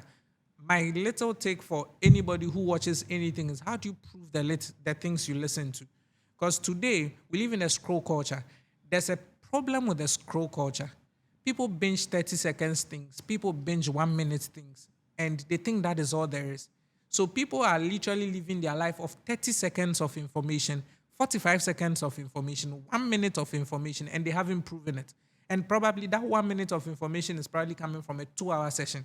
So what happened to you sitting down and learning? What happened to you going back and trying to understudy things from the very core? And so every day we're bombarded with contents, and all of these things shape our becoming and reality. So as your mentor from afar, 30 lessons in 30 years, you want to know the Pinam model because there are things to unlearn there. There are things to relearn there. What did your parents teach you about money? What did your parents teach you about relationships? What did your parents or your guardians or whoever you were with, what did they teach you about prosperity? What did they teach you about kingdom? What did they teach you about faith? Brother, you know the interesting thing. If you and I gave birth to a newborn baby today, and that newborn baby showed up in the world of maybe a Christian, the person will be raised to become monogamous. And they will not see anything wrong with being monogamous because they were raised that way. Now, if that same child was put in a Muslim home, they'll be raised to become polygamous. And that child will grow up and will never question anything about polygamy. So who were we before the world really told us who we actually were? And that's where the whole Pinam model comes in. So mentorship is very, very important. You want to make sure that you have people in your life who are able to guide you. You want to make sure that you have people in your life that you're able to be accountable to. They are basically the landmarks that show us what we ought to do and whether we're on the right track or not. Yeah. You've made it very clear that this environment is one of the most important things that shape who we are. But I've also heard you say this before in your book, The Universal Currencies of Life. Is that the title? The 7 universal currencies, yes, forgive me. And I designed that book, but somehow I've forgotten the title. Yes. The 7 universal currencies. And one of those currencies that you mentioned, which is one of my favorites, is the currency of men, the currency of people. And I'm glad that this question is what is coming up right now, because you just talked about mentors, who are people who are above you, people who raise you from afar and stuff like that. But certainly you have mentors who are also your friends. And you've already said that, but I'd like for you to lean into it some more, because I can give you some examples from scripture where Jonathan and David, I mean, their friendship is one of the ones that we hear out, especially as men growing up. We look up to that standard of brotherhood and friendship, and we know that it shapes who we become, even to the point where one who could have been king is a friend to another one who come and take his place, but still their relationship is flourishing. Yep. We have other examples, and I've heard you actually, let me not spoil this, but I've heard you say this a lot about a certain friend of yours that you call Mordecai. Do you want to lean into that? Yeah. All right. I think that the Jonathan David analogy is very beautiful, because friendship is a hearty connection. It's not a facial connection. And most of the times we want people to be certain things to us that we are not to them. Now look at Jonathan. Jonathan is the heir to the throne. So friendship is a hearty connection. Friendship is not a facial connection. And I like the David and Jonathan analogy, because Jonathan is heir to the throne. David is the guy from the backside that God has chosen. David is literally at the beck and call of Jonathan's father and has to die. God protected David, but he did it through a guy called Jonathan. So for me, every leader, everybody who is doing life, you need a certain crop of people in your life called the Modayas. The Modayas are the guys who come in to ensure, and they make sure that your life is preserved, because doors are opened by grace, but assignments are sustained by guidance. So doors will open to us in life by grace, but the assignments that God gives us to walk through those doors, they are sustained in guidance, and it is men that will be able to guide us that way. So my Modayas, I call them roof members, and then I call them mirrors. So who are roof members? Basically, I'm a real estate developer. Before you roof a building, you will typically put wood or metal trusses on your final block layer to serve as a support on which you would come and put your roofing sheet on. So your roof members are the people in your life that stay unhidden, but they are the ones who protect your external visibility. They are the ones who make sure that your internal scaffolding is strong. They are the ones who make sure that what people celebrate publicly is being held in a certain way privately. And so your roof members are very important. They are the ones that protect you. They are a form of Modayas. And then your mirrors, they're able to bring you into places of reflection. So some of the times your mentors, your Modayas are people who are your mates, and they help you see life through very unique lenses. In my life, I've had amazing people to serve that. My partner, Oscar, I've had Emmanuel, I've had you, Kojo, I've had amazing crop of people who show up in that capacity. And that's because for everybody who is doing life, in Pinam the Ashantis have a proverb they use that Modayas anonyms and which means that the guy who is dancing that does not know that his back is crooked. Yeah. And it's a very interesting proverb, because as you chart your path, you would make mistakes. And it would take men to cover those mistakes and help you go or walk into that realm of greatness. David could have literally walked into Saul's palace and been killed. But it took a guy called Jonathan to tell him, my father is after you, run away. Run away. Run away so that you save yourself. So basically, yeah, there are people who are my friends, who are mentors. They stand in various capacities. Remember what the definition of a mentor is again. And they are the people who stand in that capacity to guide, to nurture, to make sure that the door that God is opening for you, your assignment in that door is being protected by their guidance. Yeah. A mentor is a friend. Whether the person is above you or with you, a mentor is a friend. That's a great place for us to perhaps take a break. And I have some other questions that I want to ask you, because we are still talking about 30 lessons that you've learned in your 30 years. But I know you, and I'd like for people to see these other parts of you, because typically what they see is this person who's like very intentional, very put together, very articulate, but perhaps we can get to see other parts of you, somebody who's more chill, more relaxed, and we can go into those parts of the conversation as well. Sure. All right. Let's talk about the man with a dream. The man who is persistent, purposeful, and persevering. The man who will travel many rivers to achieve his goal, lead in a way for many to follow, sharing love and laughter as he goes, saying to everyone who cares to listen, we are going places. His work, his life, his people, these are the elements that guide him, that make him who he is and who he aspires to be. For aspirations do not die when you have traveled this far. There is more to dream, more to make merry, more to achieve.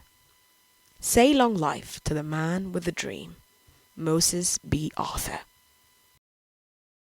We're going to continue to dive into the conversation, and there's something particular I want us to ask, because he calls himself Brand MBA. I've always wondered why you always want to say that in front of your MBA is your initials, isn't it? Right. Moses Brentu Arthur. Right. You call yourself Brand MBA, and you've always said this, like, ever since I've known you, that's what you've called it. Is there a reason why you have chosen to be perceived this way? What exactly is your thinking when you want people to call you Brand MBA? I think that in today's world, reality isn't only what people believe. Reality has bottomed down so much to what people are able to perceive. And we are in a generation where perception literally is what brings about influence. Perception is what literally brings about decision making. Perception is what determines status. For instance, you and I are currently shooting from hired apartments inside airport, and the mere fact that somebody sees that you are in airport, you're in hired apartment, In the penthouse suite. penthouse suite for that matter. Oh, these guys are rich. They didn't just book any place. They went to the penthouse. They had opportunity to flex and choose which place they wanted to shoot what. Instantly it creates a certain perception in the minds of people. We may not own it, but let's assume that we're here for the next 3 months and we meet all our business partners here, we have our business discussions here. We don't have to tell the people we own it. The mere fact that we bring them here without even making a statement, because of the status of what the penthouse represents and the location and everything, it communicates a certain ideology to the minds of people. So when I say brand, I'm basically trying to speak to a certain kind of perception engineering, because when we speak about perception, it's your ability to understand, it's your ability to shape, it's your ability to steward how people see you. Not just how people see you, how people understand your calling, how people understand your brand, how people understand your presence, and how people basically perceive your identity without compromising your truth. And so if you pick me as a person, there's a way I want to be known. There's a way I want people to perceive me. One of the things I always say is, if you look at MBA as a person, one dominant thing you see about me is I'm action-oriented. So that's something that comes with my identity. If you look at my brand again, it's something that I don't downplay. I don't neglect the God factor. So I bring in the God factor, which is then to speak to my generation of believers that it's not enough to pray, it's not enough to fast. We study the word of God, we pray, we fast, we understand all kingdom principles, but we show up in the marketplace and we serve there as well. The interesting thing is that our parents lived in the job economy. You and I live in the gig economy. In the gig economy, perception is everything. How you steward your calling, how you steward your image, how people perceive you determines what resource flows to you. And in the gig economy, you make money with your heads and hands. So you may see an influencer probably faking it in a fake private jet. And then you may say, oh, this person is rich or this person is that. But they have sold a certain perception to you. How do you marry this into reality? In reality, most importantly, integrity. How do you do that? So for me, that's how come I said in the definition of perception engineering, not compromising your truth. Because again, you don't have to fake it till you make it. You can faith it till you make it. So what people have done with brand and what people have done with perception is that instead of stewarding truth and their truest identity, because of society and what society perceives to them, they are moved by not what drives them, but what society is forcing them to drive. And so you look at it, and then people are doing things for the glam. Hold on, you said something that we might miss. They are moved by what drives them and not what society is forcing them to drive. So ideally, we're supposed to be moved by the things that's innate on our inside. We Yeah, spoke you about said that. Soulset, and that should be your core drive. So it's not what you drive that matters, it's what basically drives you. That is important at the end of the day if we're doing this thing called life. But for lots of people, they haven't identified what drives them. So for me, there are lots of things that drives me, and that will not make me compromise my identity. That will not make me compromise my truth at the end of the day. And so how do we marry the two? For instance, if you know that you're going to be in the game for the long term, especially in this gig economy, then speak your truth. Tell your own story. Now, for me, I have seen that translate in numerous ways. People go like, how did you transition here? How did this? How did that? I understood very early that if I wanted to put out a personal brand, then it should represent my truth. So we've seen that it shall never be well with poverty wave. We've seen why are we here if we can't do great things? The size of your action is much more important than the size of your dream. Your mind is God's biggest gift. And every time I relate it to my life. So basically, these are things that I have embodied. And if you look at my life, for instance, when I started putting out anything that had to do with my brand, my message, it was about my truth, my identity. Fast forward, it's grown so much that now I do real estate. And the easiest way for people to search me out is my track record. I've had people go as far back as probably my first post I made on LinkedIn. And they're able to see growth, they're able to see process. People go as far back as my first post on Instagram, maybe about 9, 10 years ago, and they're able to see growth, they're able to see consistency. So for me, I believe that every one of us have substance. Each and every one of us. God is able to do according to the power that's at work inside of you. There's something working inside of every one of us, but how you package that substance is very important in the kind of world that we are living in. And like I said, it must steward your truth.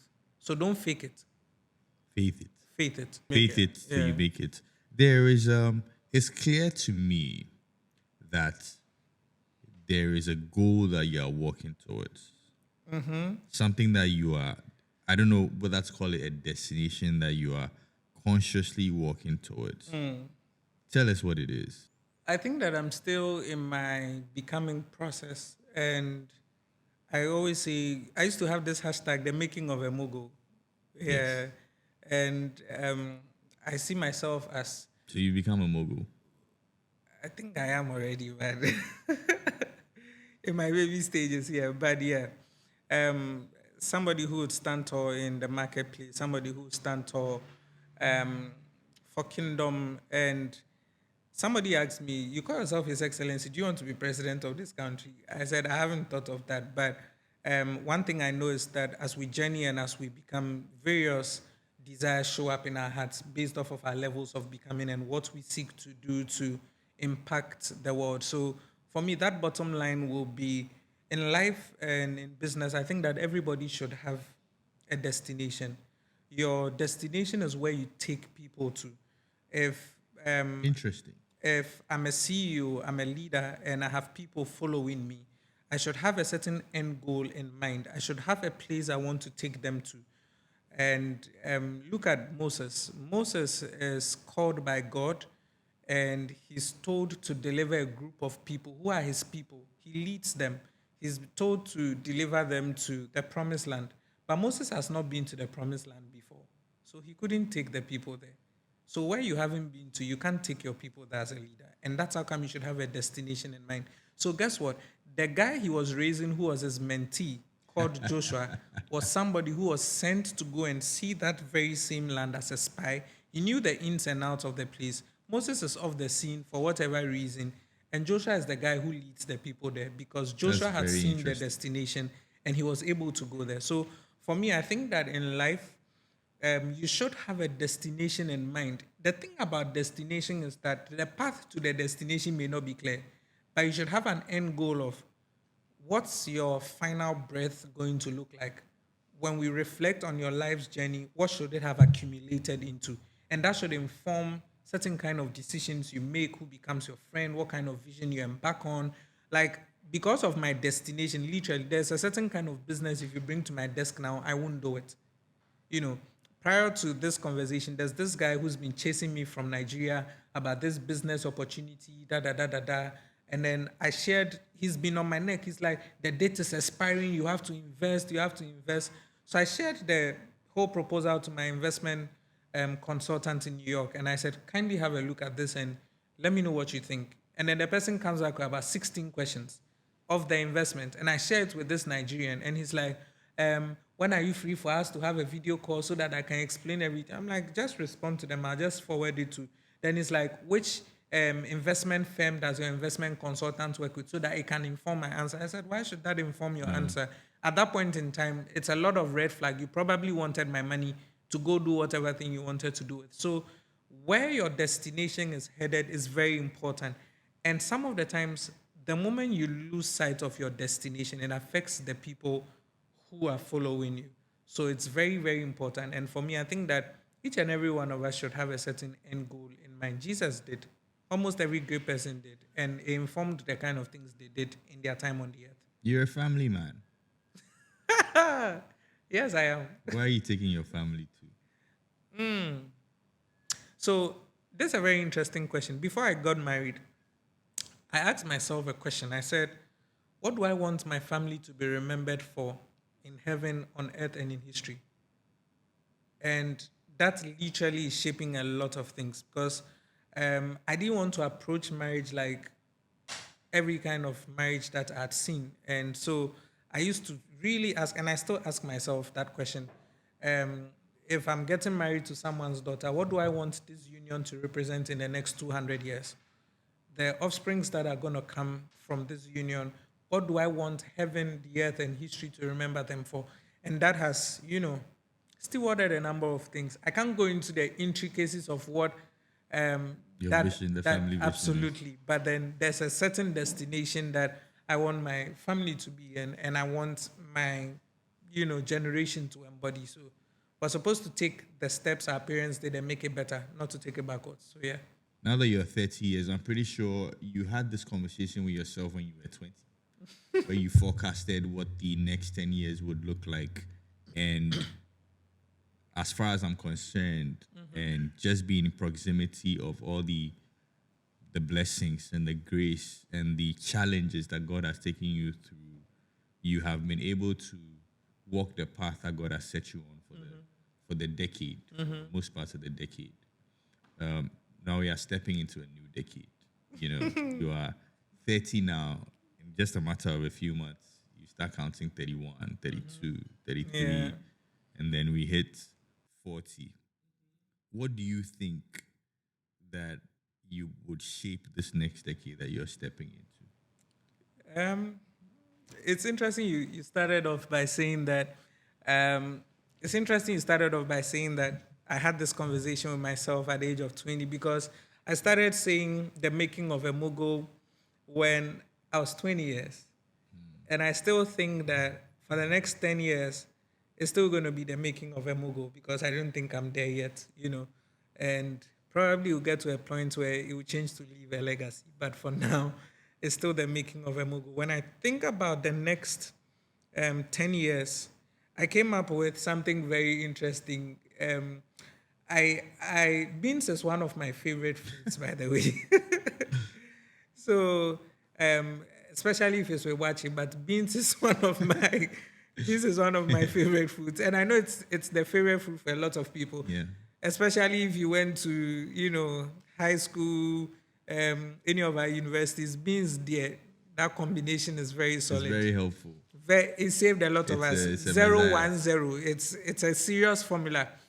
And so I was eating beans one of the days, and I just thought to it, I'm like, this is one of my favorite meals, and I am able to glean insights from loads of things. So what is it that would be important for the next generation. So it's a food, but in a way, it's a different kind of food. So for the next decade, and both to myself and to anyone who's listening in on the conversation, is um, beans is what you need. Beans is what you need to eat. And beans is an acronym, actually.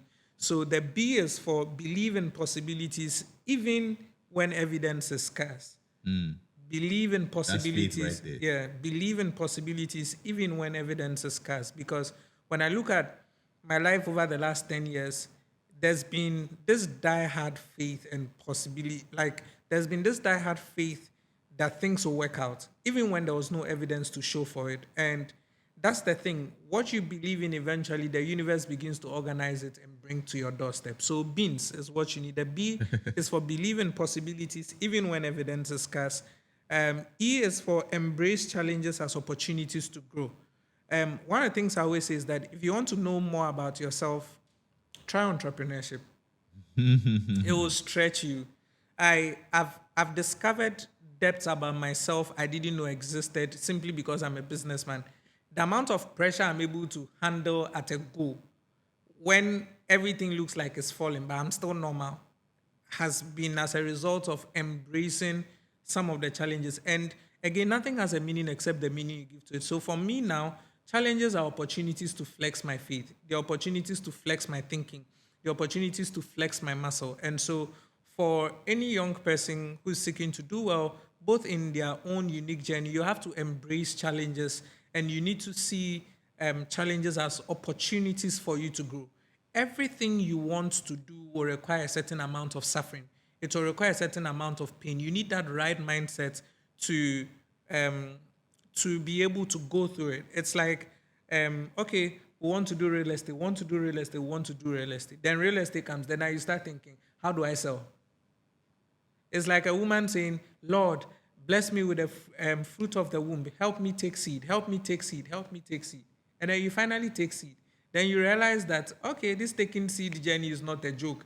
You are going through all manner of cramps. You are going through all manner of appetites. You are eating things that on a regular you not eat. And it's telling you that as you are embracing that challenge, it's also exposing you to a certain dimension of growth and a certain version of yourself that you weren't used to. So that's for E. Now, A is for act consistently, even in small steps. So beans. So B is believe in possibilities, embrace the challenges. A is for act consistently. The underlining word is consistently. I always say that 2 minutes of reading every day is better than 1 hour of reading once. 2 minutes of reading every day is better than 1 hour of reading once. And if you look at people who have done exceptionally well, it's because they showed up often. Now, for most people, they get very, very tired because they start out something out of motivation. And then when the excitement dies off, they also die off with the thing, oh, I did this thing one, it didn't work. But you see, your real focus and your real strength of act is tested in the middle, not when you start. Because when you start, at some point, the excitement will die off. Then now when the excitement dies off, that's where the real work begins. It's important to act. And he shall be like a tree planted by rivers of living waters, which bringeth forth its fruits in due season. It says all of those beautiful things, and it says, whatsoever he doeth. So until all of these beautiful things have been said, but until you do, you will not prosper. So act consistently. That's for the A. Then the N is nurture relationships and your own well-being. Beings, nurture relationships and your own well-being. Most people do not know that there's a very profound command about ourselves. It says, love your neighbor as yourself. The first person you owe to love is you. So you have to love yourself in order to be able to love other people. You should be able to nurture relationships. I always say that I think outside of your born-again experience, the most important thing you need to do is to nurture strategic relationships. This week, something funny happened. We needed to do something at MTN. And I said to my assistant, I said, I know plumbers, I know masons, I know, list it, I know people who come and take the garbage. I know people who sell clothes. I know people who do this. And I said, how come I don't have somebody in the MTN office? So in life, you need to nurture relationships across different sectors, especially if you want to wield a certain kind of influence and you want to wield a certain kind of power. So that's for N. Then beans, S, is stay adaptable because life will change and so will you. Amen. So stay adaptable. I remember when my wife and I were getting married, we went for counseling. We did a church and we sat with a psychologist as well because I don't believe in approaching life with common sense. Anything you want to do, don't approach with common sense. You get common results. So the church will teach you what the word of God has to say because marriage is an institution by God, but you're living with a social being. So we go to a psychologist who's doing her psychological counseling, and she says something. She says change is inevitable. And I want every young person listening in on the conversation to pick that because stay adaptable. It is only when you think, oh, what I've known is what will always work, that now you begin to find yourself out of business. It's happened to some of the giants. Or today there's no BlackBerry, there's no Kodak because they thought they were the giants of the day, and people have come to literally sweep them off. You have to really pay attention and be very observant and give yourself room to be adaptable. Else, what will happen is that in the next few years, you're not going to be relevant. And so, whatever industry you find yourself in, whatever thing that you're doing, I want you to understand that beans is what you need. You have to believe in possibilities. You need to embrace the challenges that comes with it. You need to act consistently. You need to nurture relationships. Everything is on relationships. And I like that one interestingly because Joseph finds himself in prison. And the guy is so smart. He makes friends with the two most important people in the prison who knew the then president of Egypt. Because he finds out that these are guys who were with the president. Now, they leave. One of them is still is reinstated back to his position. He's with the president. The president has a dream, and he says, I know a man. I know a man speaks of relationships. So nurture relationships.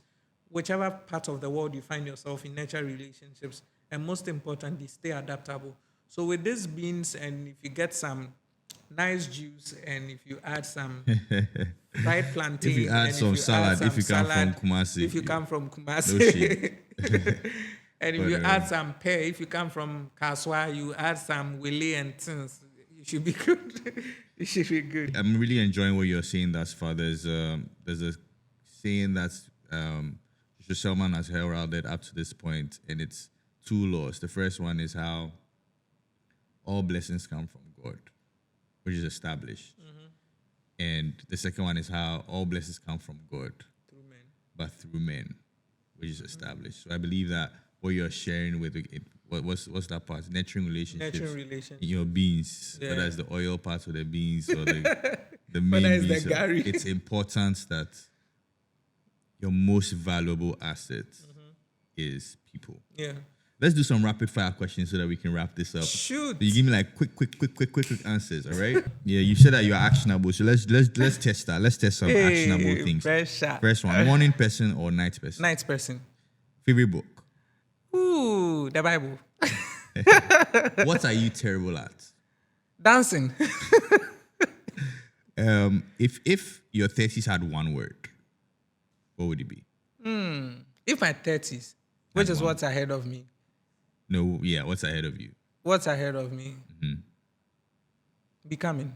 Becoming. What do you take too seriously? Work. If this really is the movie, what scene are we in right now? Clash of the Titans, Perseus. Why? So you see where Perseus is with his sword and he's ready to journey into the land of the unknown to come for the head of Medusa, which is like the most difficult thing. And then he's crowned champion. Yeah, I feel like that's where we are. Okay. So then what must die?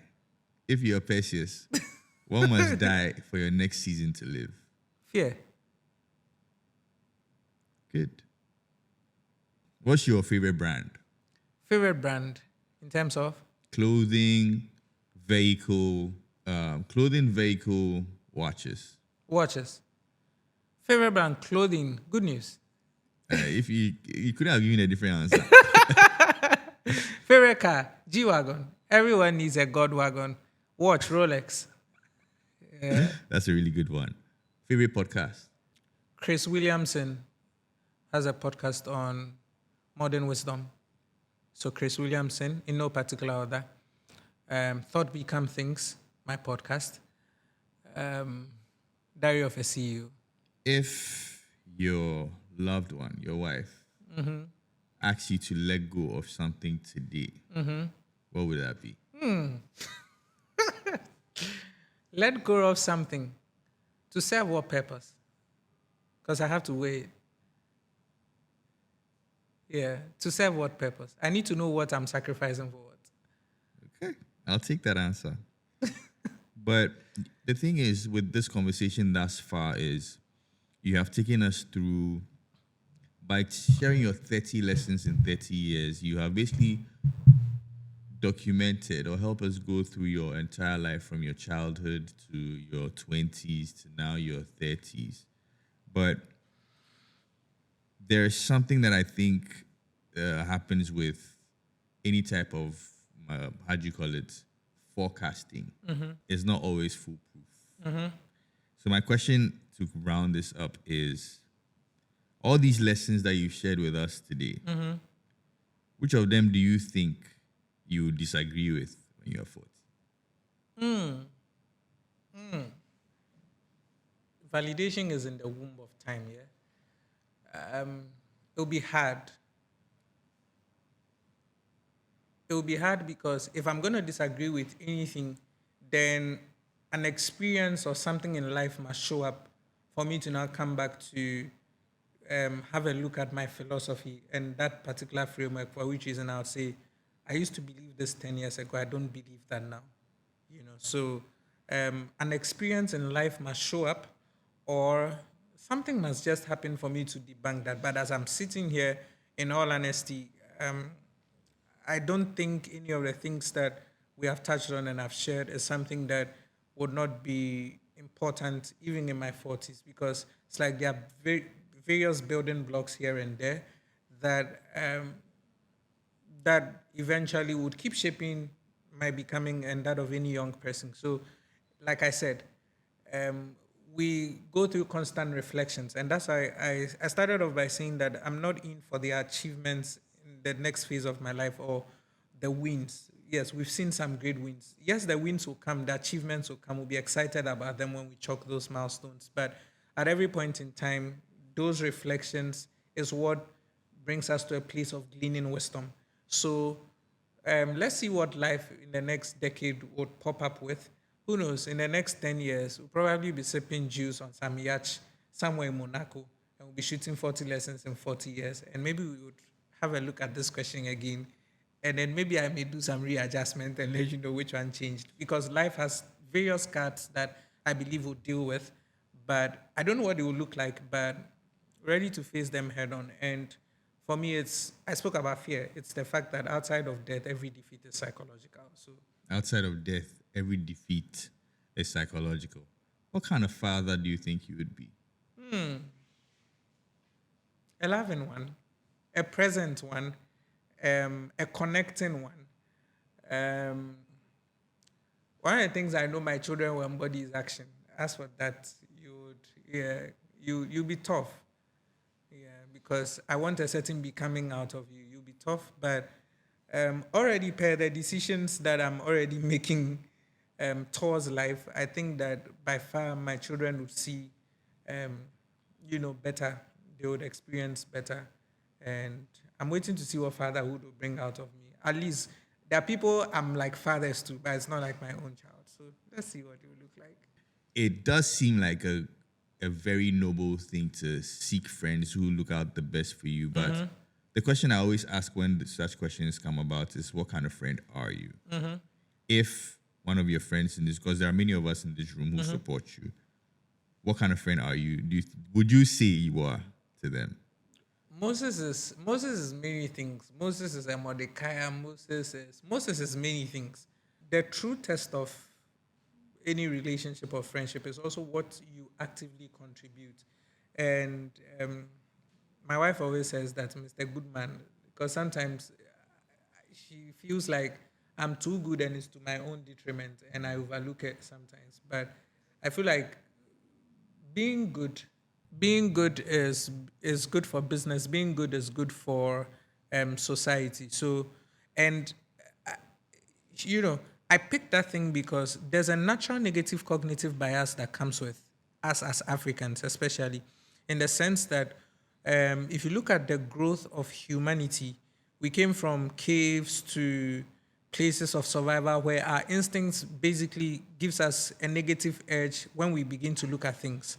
So I said to myself, I'm not going to look at people from that lens. I want to have a positive cognitive bias in dealing with people. So if somebody is showing me a certain rough edge, I just want to give you my good vibes. Except that I think at some point it can become detrimental to you. So yeah, I hope I am that Mordecai also to as many of my friends and people who I have been blessed in life to be connected with. Yeah, Right. I know I don't come off 100%, but yeah. Nobody does. Yeah. Nobody's perfect. But when we were younger, when we were children, we saw our fathers and our uncles who were 30 years old. And sometimes we judge them for some of the things. Like you say, you go bring me some money, bring them, Yeah. and all these things. And now that you are turning 30, what truth have you seen from here? Now you're looking at it from a child who's 10 years old. What's something that you said then now that you're here, you can see that? No. It's a privilege to be a man, and it's hard to be a man. It's as I evolve as a man, I think that society should be very intentional in celebrating men who are present and men who put in the effort.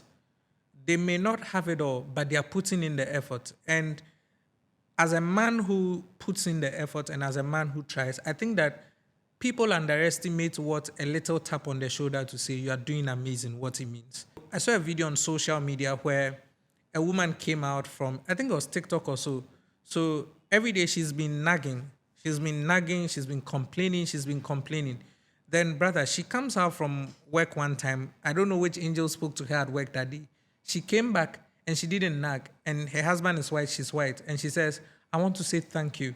Thank you for constantly providing. Thank you for sacrificing for this family. Thank you for sacrificing for our children. And she was saying it with so much genuineness in her heart that if you watch the video, the man started to cry. And the man broke down, he started crying. I think it had garnered over close to 200 million views on TikTok. And the comments, I just went through the comments and people are like, people underestimate how little words to a man who's doing so much can mean to them. So for me, I made a post. I said that when you are 30, you will now understand why when your father would come back from work, he will finish eating And go and sit outside and be watching the skies. Because literally, your father has 4 children. He has limited income. He's taking all of you through school. How is he doing it? What are the sacrifices he's putting? Sometimes your father has not worn a new clothes in years. So for me, I look back at me 10 years and I look back at me now and I go like, God bless my father. So if your father is alive, you want to send a message. If your guardian, I do that with my dad a lot. From time to time, like something can happen to me. When we started Solar Residence, the day we casted the slab, I called my father. I said, hey, Dad, you have done well, Lou. You were able to build a house in your lifetime. You have done so well. And he was like, why, what's up? And I was telling him that today we casted the slab. Oh, my, it's not easy. So yeah, it's, as I reflect on it, I'm like, men are trying. It's not easy, but for any man out there who is doing something positive, putting in the work, I see you, I respect you. Congratulations for how far you have come. It can only get better. God bless your hustle. Amen. What do you pretend does not affect you? Ooh. What do I pretend does not affect me? Life. Sometimes I'm going through it and you have to, so because of how I was raised, I struggle to let people in on the things that, Your vulnerability. absolutely, the things that are troubling me, the things that I struggle with. So if I really let you in, it means that, and I barely let people in. I think that it's also because the few times I let somebody who was way older than me in, it came back to bite me. So now I just turn it back to God, So I remember something interesting happened, and this was in my relationship days. Something happened to me. I was going through some rough time, and then my wife, then she was my beloved. She was like, "What's wrong with you?" I said nothing. Now the next moment, I called you, and we were talking about it. So we drove past Patasi roundabout there, and she's like, "I literally just asked you what was wrong, but you could call Kojo and talk to Kojo." So yeah, what do I pretend? It's like life, especially when I'm going through it. I can be going through a shit ton of things, and I'll just show up, I'll smile, I'll be okay, and once in a while it takes me off guard, and I just want to be alone. But yeah, life, Life. life will punch you left, right, center, but you have to show up every day. Yeah. That's the thing. You can't stop. You said something early on that one thing that you'd like to remove in the next decade of your life is fear. Mm-hmm. But I'm also curious to find out what scares you about getting older. What scares me about getting older? Because you've had the accolades of being the youngest to do this, the young to do this, the young to do this, but now you are no longer that person. I'm still young, 30, I'm still young. It will depend on what I clock at that achievement. But what scares me about being older, I think, again, it will circle back to, honestly, what scares me about being older will circle back to family. Because I know that as I grow, I'd have family in, and that's a different kind of calling.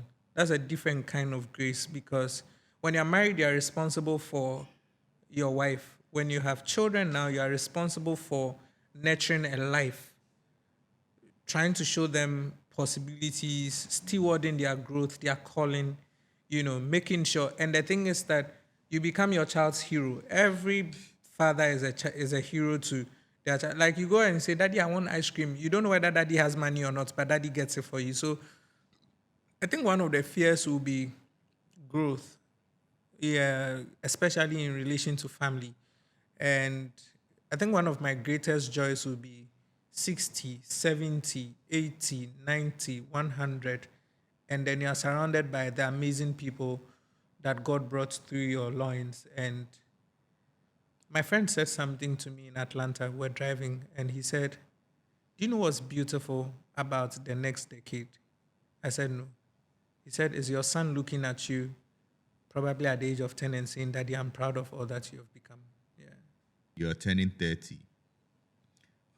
With regards to risk, if you had all the money you ever thought you wanted in the world, what would you experiment with? There are number of things that are visions on my heart, like, that I would want to experiment with if I had all the money in the world. Of course, people becoming better versions of themselves will be something at the very core of my existence. So, Chokma Institute of Personal Development, like in every country across the world, where people can just come to a place for free and become better versions of themselves. Kingdom work, societal impact, and of No, course. but these are things that you would do. And No, I'm don't. coming. I'm coming. And then, of course, things that I'll experiment with is I'll now begin to move my brain outside of what, because sometimes I have very crazy thoughts. Because I'm like, okay, the other day I asked myself, what would it be like to optimize the globe? So at that point, things that I'll experiment with will be things that, what will it take to build outside of our current Earth? What will it take to, which is what Elon is already looking at, what will it take to be here and do this? I said something to a friend. I said, God showed us the first type of a submarine when he put Jonah in the mouth of the whale for 3 days. So now there are certain types that I have seen in scripture. And I'm like, what will it take for such an entity to exist? What will it take for, and I don't want to go into it because Those are the things you want to experiment. yeah, there are some typologies of certain things I've seen. I'm like, did this thing really exist? Like, okay, what will it take to splurge some amount of money to see it come to life? Yeah, and what would it look like? there's this, and this is just a casual question because we've wrapped up the conversation, but Okay. there's something that, this phenomenon, celebrity crush. Oh, Yeah, but I'm not going in that direction. Trust me. who is my celebrity crush? Definitely not. I don't need to know. But the actual question I want to ask you is, you are aware of a lot of people who are doing phenomenal things in the world. Who is one person that you know that you be starstruck when you stand in front of them? Oh, starstruck. I'm thinking of who, because there are a number of names that are popping up. You can mention a few. I'll start with Elon. That guy comes off very interesting to me. It's like very, very interesting. Sometimes I'm sure people may wonder, is this guy, is he autistic because of how he thinks, because of how his mind is optimizing solutions to problems, and yeah, because to think of an electric car to get it done, to think of planting, a satellite somewhere in space for us to have Starlink. We are building in Ghana. You wake up, you say you want to build a mass. Why? It tells you the state of his thinking. And there's a documentary I watched where they said when it comes to the rate at which he works, he has zero noise tolerance. That's a strange human being to be around. Like zero noise tolerance. I think Steve Jobs had about 98 or so, but that's like crazy. Then, so that would be Elon and Cristiano Ronaldo. I would want to. Are we looking at people only alive or people who are dead? You decide. Okay. Because there's another philosophy of mine. I have what I call the dead board of directors. They exist only in my head. People who have died, whose memoirs, whose life's course have shaped certain things. Like, there's a day I was going through some very crazy challenge on site, and I asked myself, what would Nelson Mandela do? And just when that thought hit me, very clear perspective came to my heart, and I knew what to do. So, Cristiano Ronaldo, from his humble background to what he has become, not who he is, the guy literally has become an institution to study. And for me, it's, if there's anything, his relentless focus, the constant obsession to be the best. It's to do what he's doing at that age. A lot of people give up. A lot of people lose that focus. And so, if there's anything I want to know, what the journey of his becoming has been like. So I mentioned Elon. I mentioned Cristiano Ronaldo. I would want to have a very lengthy conversation with Dr. Kwame Despite. I heard the name Despite when I was a child. I'm grown. He's still in there.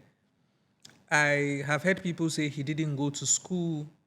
He's not been this, he's not been that. But for a man who's not gone to school, there's a certain wisdom that's at work on his inside that causes him to produce what he produces over the course of the year. So I would want to understand what his becoming was like. How did he know that media was going to be the thing? How did he transition? There was a time where every 6 p.m. when you're driving in this nation, the average Ghanaian who's not gone to school in their home will be watching Kunkumbaja. What came into this man's mind to translate Hindi to Chi? And if you were into advertising and then you wanted a slot at that point in time, because it was peak season and they knew the eyeballs, it was very expensive. So yeah, I would want to sit down with him and just glean a few things from him as a person. While you're thinking on the next person, a very good friend of mine, Eldad, and I have a phenomenon. We call it This Way. Okay. And we call it This Way because it's basically finding a product or a service that is easily accessible to everybody, that's easily reproducible, and that easy to scale. And we understand that, and look at us, these nerds and buffs about books and literature and school and everything, learning from a man who's been schooled by life. Yeah. So I absolutely agree. Yeah. with And that. life is like what life will teach you. There are people who are book smart, and there are people who are street smart. And the street smart guys employ the book smart people. Yeah. Yeah. The C guys employ the A guys. Always. And the beautiful thing is when you show up and you have street and book, you're dangerous. Who's your favorite woman aside your wife? My mother. There's no other answer. My mother. Yeah. Yeah. My mother. And I'm going to put you on the spot.